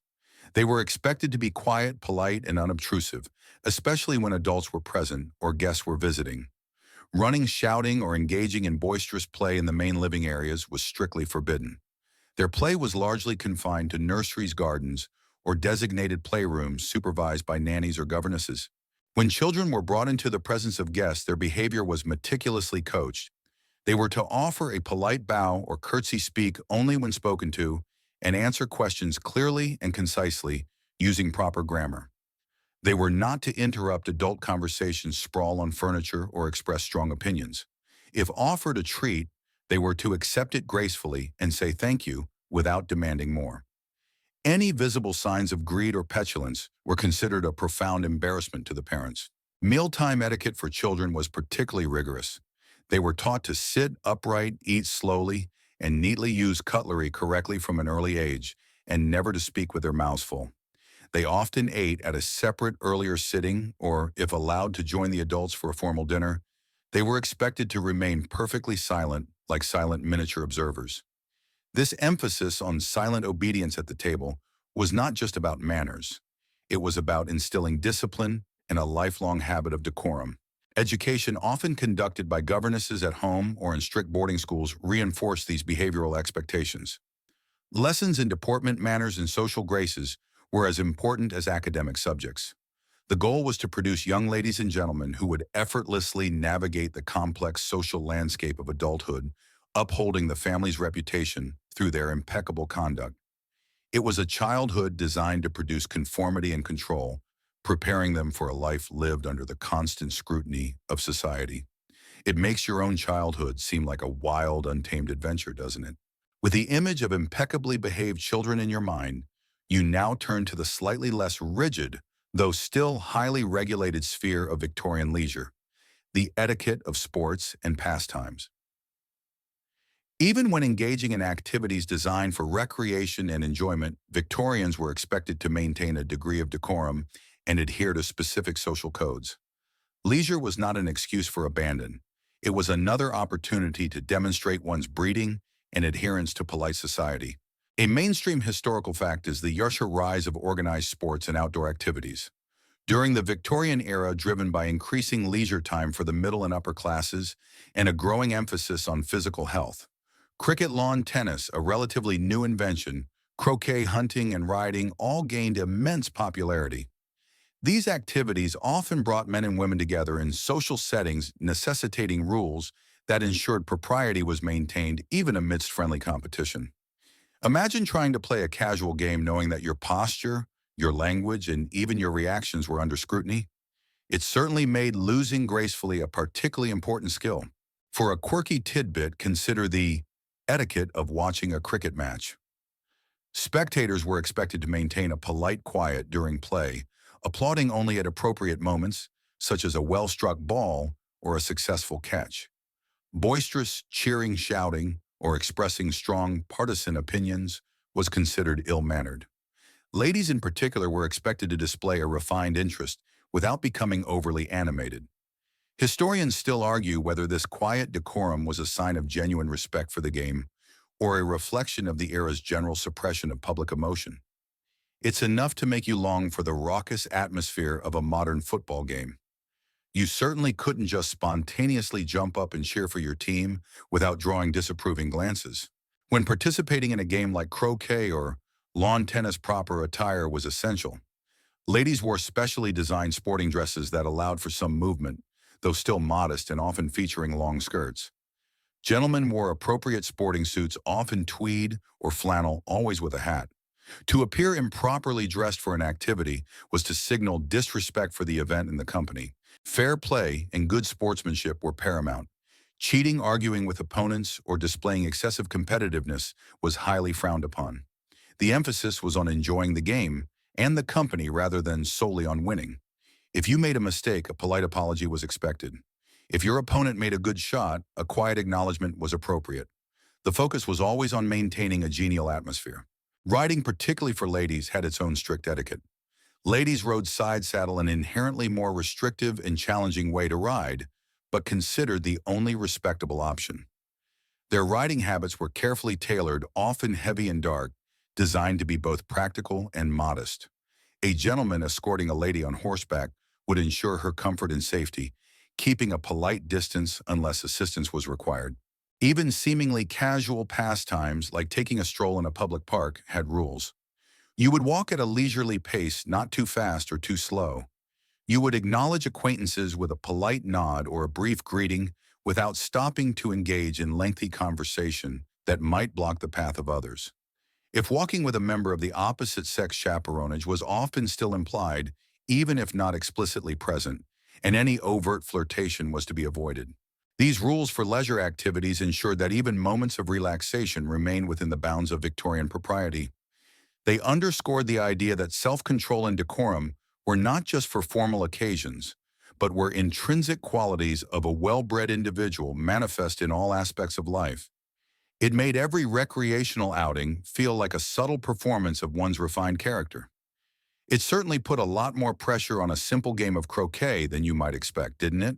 From the refined swings of the croquet mallet, your Victorian journey now leads you outdoors to another popular yet equally structured social event, picnics, and outdoor gatherings. While seemingly more relaxed than a formal dinner party, these al fresco affairs were still governed by a specific set of rules, ensuring that even amidst nature's embrace, the veneer of propriety remained firmly in place. Spontaneity was rare. Meticulous planning and adherence to decorum were paramount. A mainstream historical fact is the growing popularity of outdoor leisure activities. Throughout the Victorian era, particularly as railways made excursions to the countryside or seaside more accessible, picnics offered a delightful escape from the stuffy drawing rooms and often involved elaborate preparations with hampers filled with fine china, crystal glasses, and multi-course meals. This wasn't simply a blanket thrown on the grass with sandwiches. It was a movable feast, a testament to the host's organizational prowess and wealth. Imagine packing a full five-course meal complete with linen tablecloths and proper silverware just to eat outdoors. It certainly made the concept of a modern takeaway seem incredibly casual. For a quirky tidbit, consider the etiquette of insect management at picnics. While flies and ants were an inevitable part of dining outdoors, Victorians were expected to deal with them with utmost discretion. Swatting vigorously, complaining loudly, or making dramatic gestures was considered uncouth. Instead, one might subtly wave a napkin or patiently wait for a servant to attend to the nuisance. Historians still argue whether this stoicism was a genuine sign of resilience or simply another layer of the performative self-control so prized by the era. It's enough to make you grateful for modern insect repellents, isn't it? You certainly couldn't just have a full-blown battle with a persistent wasp without losing your composure. The location of a picnic was carefully chosen, often a scenic spot in a park by a river or within the grounds of a large estate. Guests were typically invited with formal invitations, specifying the time, location, and sometimes even the dress code. Ladies would wear elegant day dresses, perhaps with a straw hat to protect from the sun, while gentlemen wore light summer suits. Comfort was secondary to propriety. Upon arrival, the setting up of the picnic was often handled by servants, or if a less formal affair by the gentlemen. Blankets were carefully spread, and the elaborate hampers were unpacked, revealing their culinary treasures. Seating arrangements, even on the ground, could subtly reflect social hierarchies, with the most distinguished guests given the most comfortable spots. Dining at a picnic, though outdoors, still followed many of the rules of indoor dining. Conversation remained light and agreeable, avoiding controversial topics. Chewing loudly, speaking with a full mouth, or reaching across others for food were definite no-nos. Guests were expected to serve themselves politely, ensuring there was enough for everyone, and never taking the last portion of any dish without offering it around. The focus was on shared enjoyment and refined consumption. Gentlemen had particular responsibilities at outdoor gatherings. They would assist ladies with getting comfortable, fetch refreshments, and ensure everyone was well attended. If games were played, they would organize and facilitate them, ensuring fair play and good spirits. They might also engage in polite conversation with ladies, perhaps offering a charming anecdote or discussing the beauty of the surroundings, always with a chaperone, even if a subtle one implied or present. The disposal of refuse was also part of the etiquette. All waste was to be carefully collected and removed, leaving the picnic site pristine. To leave litter was considered a sign of extreme ill-breeding and disrespect for nature and others. These outdoor gatherings, while offering a breath of fresh air, were ultimately another stage for the Victorians to perform their mastery of decorum, proving that true refinement could flourish even under the open sky. It certainly made an impromptu barbecue seem shockingly unrefined, didn't it? Having savored the carefully choreographed charm of a Victorian picnic, you now transport yourself to another significant realm of public entertainment: the theater and opera box rules. Attending a play or an opera was a highly anticipated social event, an opportunity not just to enjoy the arts, but also to see and be seen. Consequently, the public nature of these venues meant that a strict code of conduct governed every aspect of the experience, from your arrival to your departure, ensuring that your appreciation of the performance never overshadowed your adherence to propriety. A mainstream historical fact is the odd design of Victorian theaters, which often included private boxes. These boxes, typically arranged in tiers around the auditorium, offered a degree of privacy and exclusivity, allowing wealthy patrons to observe the stage and other audience members from a comfortable, slightly removed vantage point. Renting a private box for the season was a clear indicator of status and provided a semi-private space for socializing during intermissions. Imagine paying a premium to sit in a glass-fronted box, knowing you were both watching and being watched. It certainly made casual theater-going a much more self-conscious affair. For a quirky tidbit, consider the etiquette of recognizing acquaintances in other boxes. While direct shouting or waving across the auditorium was an absolute no-no, subtle nods, gentle smiles, or even a discreet raising of opera glasses in a specific direction were acceptable ways to acknowledge friends in other boxes. A brief, polite visit to another box during an intermission was permissible, but lengthy conversations were discouraged as they could disrupt others. Historians still argue whether this silent signaling was a genuine display of social dexterity or simply a playful way for the elite to maintain their exclusive network. It's enough to make you wish for the anonymity of a darkened movie theater. You certainly couldn't just casually stroll over to chat with friends during a performance. Upon arriving at the theater, or opera, punctuality was crucial. Arriving late and causing a disturbance as you made your way to your seat was a serious breach of etiquette. Ladies would wear elegant evening gowns, often with opera cloaks or shawls, and gentlemen wore formal evening attire, typically a tailcoat. The overall impression was one of glamour and sophistication, reflecting the importance of the event. Once seated, particularly in the main auditorium, silence during the performance was paramount. Whispering, rustling programs, or any other distracting noises were highly frowned upon.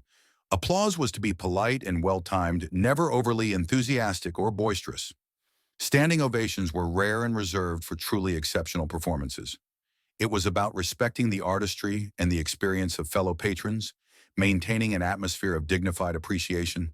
During intermissions, the rules relaxed slightly. It was an opportunity to socialize, stretch one's legs, or visit the refreshment areas. However, conversations remained subdued, and a gentleman would always ensure his female companion was comfortable and had all she needed. Flirtation, while perhaps tempting, was to be conducted with extreme discretion, mindful of the public setting. The use of opera glasses was also subject to etiquette. They were for viewing the stage or perhaps discreetly observing the fashion of other audience members, not for overtly staring or scrutinizing individuals. Lingering glances through the glasses at other patrons, especially ladies, could be considered rude or intrusive. It was a tool for enhancing the viewing experience, not for social surveillance. Leaving the theater or opera involved a graceful exit, avoiding rushing or jostling. A gentleman would assist his lady with her cloak and escort her out, perhaps summoning their carriage. The entire experience from arrival to departure was a carefully orchestrated sequence of proper conduct, demonstrating that even cultural enrichment was deeply intertwined with the peculiar demands of Victorian etiquette. It certainly made a casual trip to the cinema seem like a riotous free-for-all. From the refined applause of the opera, you now turn to the final inevitable ceremony of Victorian life: funerals and afterlife etiquette. Death, though a universal human experience, was handled with an astonishing degree of ritual and formality in the Victorian era. Far from being a purely private sorrow, a funeral was a public statement, a carefully managed performance of grief, respect, and social standing. Every detail from the coffin to the procession was steeped in tradition and subject to unyielding rules. A mainstream historical fact is the elaborate symbolism associated with Victorian funerals and cemeteries. Gravestones became increasingly ornate, featuring angels' urns, weeping willows, and other classical symbols of grief and eternity. Cemeteries, once simple churchyards, evolved into grand park-like spaces designed for quiet contemplation and memorialization, often serving as popular spots for Sunday walks. This emphasis on visible commemoration reflected a society grappling with mortality, seeking solace and order in the face of death. Imagine a time when an outing to the local cemetery was a respectable form of leisure. It certainly made the solemnity of the event extend far beyond the day itself. For a quirky tidbit, consider the mourning wreath placed on the door. For a period after a death, typically a week or two, a black or white wreath, often with a specific number of ribbons corresponding to the age or number of family members, would be hung on the front door of the deceased's home. This served as a public announcement of the death, alerting passersby and signaling that the household was in mourning and not receiving callers. Historians still argue whether this was primarily a practical communication tool or a highly visible performative display of grief, ensuring no one missed the family's sorrow. It's enough to make you grateful for discreet obituaries and online memorial pages. You certainly wouldn't expect to see such a clear and public sign of mourning on a modern home.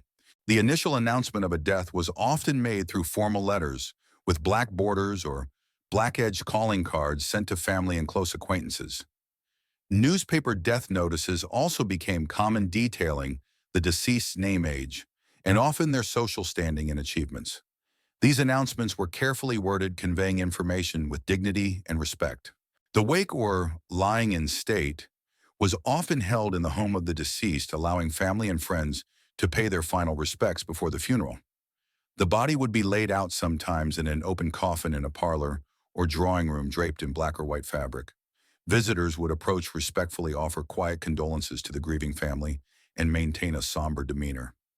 Excessive weeping or emotional outbursts were generally discouraged. Dignified sorrow was preferred. The funeral procession itself was a highly ritualized event. The coffin, often elaborately decorated, would be carried by pallbearers, followed by immediate family members in carriages, and then by other mourners, often on foot, wearing their full mourning attire. The pace was slow and solemn, a visible display of reverence and grief as the procession made its way to the church or cemetery. The order of carriages and walking mourners was strictly determined by relationship to the deceased and social rank. At the graveside or in the church, the service was typically simple and dignified, with prayers, scripture readings, and perhaps a eulogy. Floral tributes, though common, were usually modest and tasteful, often arranged in formal shapes like crosses or wreaths. The emphasis was on spiritual comfort and respectful farewell, not extravagant display.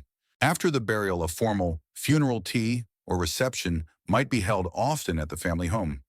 This was a quieter, more subdued affair than a typical social gathering, focused on providing comfort and sustenance to the mourners. Again, conversation was kept to respectful topics, avoiding anything that might seem frivolous or disrespectful to the memory of the deceased. The entire process of Victorian afterlife etiquette was designed to provide a structured framework for grieving, ensuring that even in death, the strictures of society provided order and meaning. It certainly made modern, often less formal celebrations of life seem like a very different affair, didn't it? Having respectfully observed the solemn rituals of farewell, you now encounter a quieter yet equally important facet of Victorian social interaction: the art of the apology. In a society so rigidly governed by decorum, transgressions, however minor, were inevitable. And when a social misstep occurred, the ability to deliver a proper apology, one that acknowledged the error without groveling and maintained dignity, was a crucial skill. An ill-judged apology could exacerbate the offense, while a well-executed one could smooth ruffled feathers and restore social harmony. A mainstream historical fact about Victorian apologies is their emphasis on restoring social order and reputation over mere emotional expression. An apology wasn't just about saying, "I'm sorry." It was a formal act of acknowledging a breach of the unspoken social contract and demonstrating one's willingness to conform. The goal was to remove any potential stain on one's own character and to reassure the offended party that one understood and respected the rules of polite society.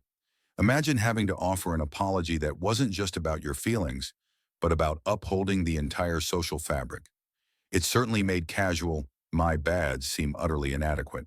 For a quirky tidbit, consider the one apology call. or apology card. If a minor social slight occurred, particularly if it was unintentional, a gentleman or lady might make a special apology call in person, leaving a calling card with a specific corner turned down, though this particular fold varied and wasn't as universal as some others, or a polite handwritten note of apology. This formal acknowledgement was seen as a sign of sincere regret and a desire to make amends without requiring a lengthy, potentially awkward confrontation.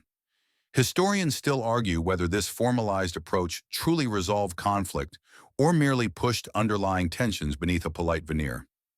It's enough to make you long for the directness of a text message apology, even if it feels less personal. You certainly couldn't just brush off a social gaffe without some form of formal redress. The nature of the apology depended entirely on the nature of the transgression and the relationship between the parties involved. For a minor oversight, such as accidentally bumping into someone in a crowded room, a simple, immediate verbal apology, "Pardon me," or "I beg your pardon," accompanied by a slight bow or nod, was sufficient. The offended party would typically offer a polite, dismissive response, indicating acceptance.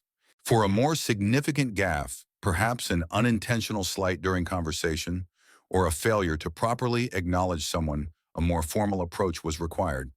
This might involve approaching the individual privately, or if circumstances made a direct approach awkward, sending a formal letter of apology. The letter would be carefully worded, explicitly stating the perceived offense, expressing sincere regret, and reassuring the offended party of one's continued respect. It was crucial to avoid making excuses or shifting blame. A true apology took full responsibility. If an apology was offered, the recipient was generally expected to accept it gracefully. To refuse an apology, especially a sincere one, was considered uncharitable and could itself be a breach of etiquette, prolonging discord unnecessarily. The goal was reconciliation and the restoration of harmony, not lingering resentment. However, there were limits. If the transgression was particularly egregious, a public insult, a serious breach of trust, or a scandalous affair, a simple apology might not suffice. Such offenses could lead to permanent social ostracism, indicating that the offender had broken an unwritten rule so profound that their reacceptance into polite society was impossible. These situations were rare, but they underscored the fragility of social standing and the power of collective condemnation. The art of apology then was not merely about personal contrition, but about navigating the intricate web of social expectations, knowing when a simple word would suffice and when a more formal public act of contrition was required to mend the delicate fabric of reputation. It certainly added a layer of profound meaning to every sorry, didn't it? Having explored the intricate dance of apologies, you now encounter a fascinating counterpoint to Victorian rigidity and eccentricities and deviations. While the era was defined by its relentless pursuit of decorum, human nature being what it is always found ways to push against the boundaries. Certain individuals, often those of established social standing or unique genius, were sometimes permitted a degree of unconventional behavior that would be utterly unforgivable in others. These deviations weren't outright rebellions, but rather subtle cracks in the meticulously crafted facade of propriety, revealing the human desire for individuality, even within a suffocating social straitjacket. A mainstream historical fact is the toleration of harmless eccentrics within the upper classes. Provided an individual's eccentricity didn't overtly threaten the social order, involve public scandal, or display outright vulgarity, it could sometimes be overlooked or even quietly celebrated as a mark of individuality or artistic temperament. A wealthy peer might have an unusual hobby or a famously odd eating habit, and polite society would simply tut-tut and largely ignore it, provided he still performed his public duties.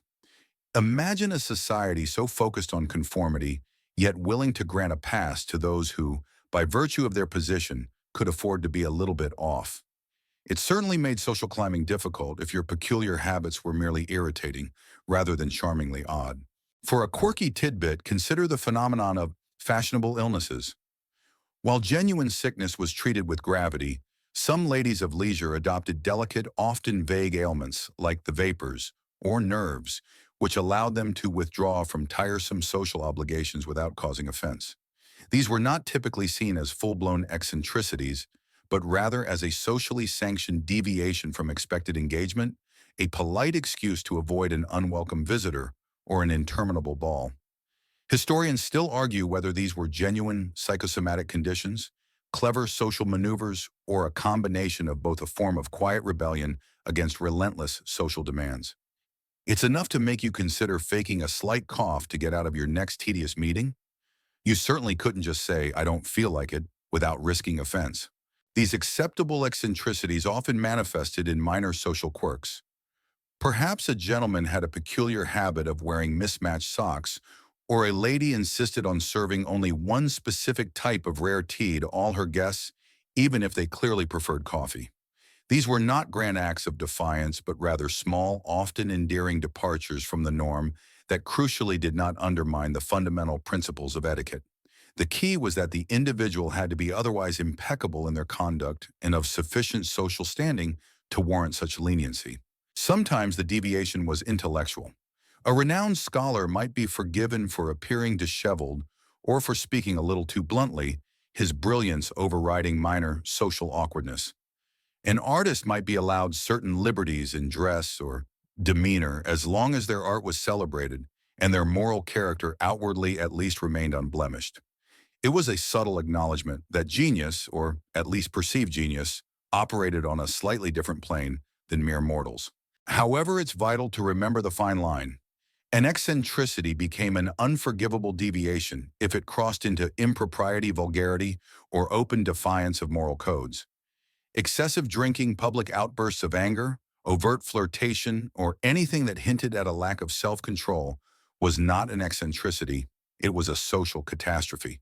The tolerance for deviations was always contingent on the individual's underlying adherence to the fundamental virtues of respectability and self-possession. It created a fascinating tension between the desire for individuality and the overwhelming pressure to conform, a subtle push and pull that made Victorian society both rigid and surprisingly complex. It certainly put a lot more pressure on your personal quirks than you might experience today, didn't it? Having peered into the subtle allowances for eccentricity, you now stand at a vantage point to observe the enduring reach of this bygone era, the legacy of Victorian etiquette. While the specific rules of calling cards and fan language may seem quaint or even absurd to modern sensibilities, the underlying principles and attitudes that shape Victorian etiquette have in surprising ways continued to influence our own social norms, often without us even realizing it. The Victorian desire for order, propriety, and respect continues to echo, albeit faintly, in the social expectations of today. A mainstream historical fact underscoring this legacy is the foundation of many modern good manners.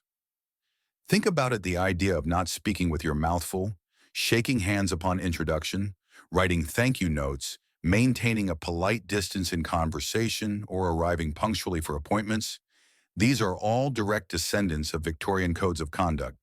While the rigidity has softened considerably, the core principles of consideration for others, respect for shared spaces, and presenting a well-ordered self remain widely accepted as signs of good breeding. Imagine trying to navigate a professional interview today without adhering to some of these basic Victorian-derived courtesies. It certainly made the foundation of our social interactions much more formal than we might realize. For a quirky tidbit, consider the lingering influence on our concept of privacy. The Victorian era, with its strict separation of public and private spheres, its emphasis on discretion, and its avoidance of personal topics in mixed company, laid much of the groundwork for our modern understanding of personal boundaries. While we may share more openly on social media, the intuitive discomfort many people feel when asked overly personal questions by strangers, or the desire to keep certain aspects of life strictly private, has roots in this period's intense focus on what was proper to reveal and to whom. Historians still argue whether this Victorian legacy of privacy fostered genuine intimacy within limited circles or merely created a stifling culture of secrets and unspoken truths. It's enough to make you consider how much of your personal space is actually a historical echo. You certainly wouldn't expect a Victorian to overshare on the equivalent of a public forum. The Victorian era solidified the idea that manners are a form of social currency. Adhering to etiquette wasn't just about being nice. It was about demonstrating your understanding of society's rules, signaling your reliability and proving your worthiness for inclusion in respectable circles. This fundamental belief that proper behavior opens doors and builds trust is still very much alive today, even if the specific doors and the methods of opening them have changed. Employers still value candidates with good interpersonal skills. Social groups still judge newcomers on their ability to integrate politely. Furthermore, the emphasis on self-control and emotional restraint from the Victorian era continues to subtly shape our expectations. While we are far more open about emotions today, there is still an underlying societal expectation for appropriate emotional expression in public. Bursting into tears in a business meeting or engaging in a shouting match in a public park would still be considered inappropriate, a direct echo of Victorian calls for composure. The ideal of the gentleman and the lady, individuals who display dignity, grace, and consideration, continues to inform our collective unconscious, even as the specific manifestations of those ideals have evolved. The very concept of a formal occasion or a black tie event carries distinct Victorian undertones. The expectation of specific dress codes, structured greetings, and refined conversation for such events are direct remnants of a time when every social gathering was a carefully constructed performance. While we have embraced informality in many aspects of our lives, the moments when we choose to embrace formality are often reflections of these deep-seated historical influences. So the next time you hold a door for someone, or send a prompt thank you note, or simply refrain from interrupting a conversation, you are in a very real sense participating in the enduring legacy of the peculiar world of Victorian etiquette. It's a surprising testament to how deeply the past shapes our present, isn't it? As we bring our journey through the intricate tapestry of Victorian etiquette to a close, you are now equipped with a profound understanding of a world where every gesture, every word, and every social interaction was meticulously choreographed. We've seen the subtle power of a calling card, the silent language of a fan, and the rigid discipline expected of children. Now let's reflect on saying goodbye to formalities, allowing the rigid structures of this era to gently fade and appreciating its enduring if often subtle impact on our own modern lives. A mainstream historical fact that wraps up our tour is the year gradual decline of strict Victorian etiquette towards the turn of the 20th century and into the Edwardian era. The advent of new technologies like the telephone and the automobile combined with changing social attitudes influenced by movements for women's suffrage and increased social mobility slowly but surely eroded the most extreme elements of Victorian formality. Life simply became too fast, too interconnected, and too diverse for such rigid codes to remain universally enforceable. Imagine the sheer logistical impossibility of maintaining these formal calls and elaborate dress codes in a rapidly modernizing world. It certainly made the transition to more casual norms a welcome relief for many. For a quirky tidbit, consider the main etiquette of the telephone, which upon its invention presented entirely new social dilemmas. How loud was too loud to speak? Was it rude to call someone unexpectedly? How long was an appropriate conversation? These questions, once settled by centuries of social evolution for face-to-face interactions, had to be swiftly reevaluated for this new disembodied form of communication. Historians still argue whether the initial awkwardness of telephone etiquette was a sign of humanity's slow adaptation to technology, or simply another instance of society trying to impose order on a new disruptive force. It's enough to make you chuckle at our modern-day debates about texting etiquette and emoji usage. You certainly couldn't just hang up abruptly without risking offense. As the Victorian era faded, the emphasis shifted from external adherence to internal character. While good manners remained valued, the theatricality and sheer volume of rules diminished. People began to place more importance on authenticity and personal connection rather than flawless performance. The rigid separation of social classes, while still present, became less explicitly defined by the minutiae of daily etiquette. The collective sigh of relief, I imagine, was almost audible across the continent. Yet, as you recall from our last discussion, the ghosts of Victorian etiquette linger. The polite handshake, the thank you note, the desire for punctuality, the aversion to overly loud public conversations. These are all echoes of a time when decorum was king. We may no longer have dedicated at-home days or send coded messages via folded calling cards, but the underlying sentiment of respect for others and a desire for harmonious social interaction persists. The Victorians taught us perhaps inadvertently the power of subtle signals and the importance of presenting a composed self to the world, even if that self was often a carefully constructed facade. This journey into their peculiar world reminds us that manners are not static. They are ever-evolving social contracts reflecting the values, anxieties, and aspirations of a given time. The Victorians, with their intricate system, sought to create a world of order, predictability, and moral uprightness, a bulwark against the perceived chaos of industrialization and rapid social change. They built a society of appearances where the surface shimmered with propriety, even if deeper currents ran beneath. And in understanding their world, we gain a clearer reflection of our own, recognizing the invisible threads that still connect us to their peculiar, fascinating past. Now as the final gas light flickers and the last distant carriage fades from earshot, allowing the echoes of crinolines and quiet conversations to gently recede, your journey through Victorian society reaches its calm conclusion. Feel the soft linen of your pillow, the quiet comfort of your own time, and know that the rigid expectations of the past are now but gentle whispers in the night. Let the stillness of the moment settle around you, dissolving any lingering formal bows or curtsies. Rest now truly at ease away from the watchful eyes of strict decorum and drift into a peaceful slumber. Sweet dreams.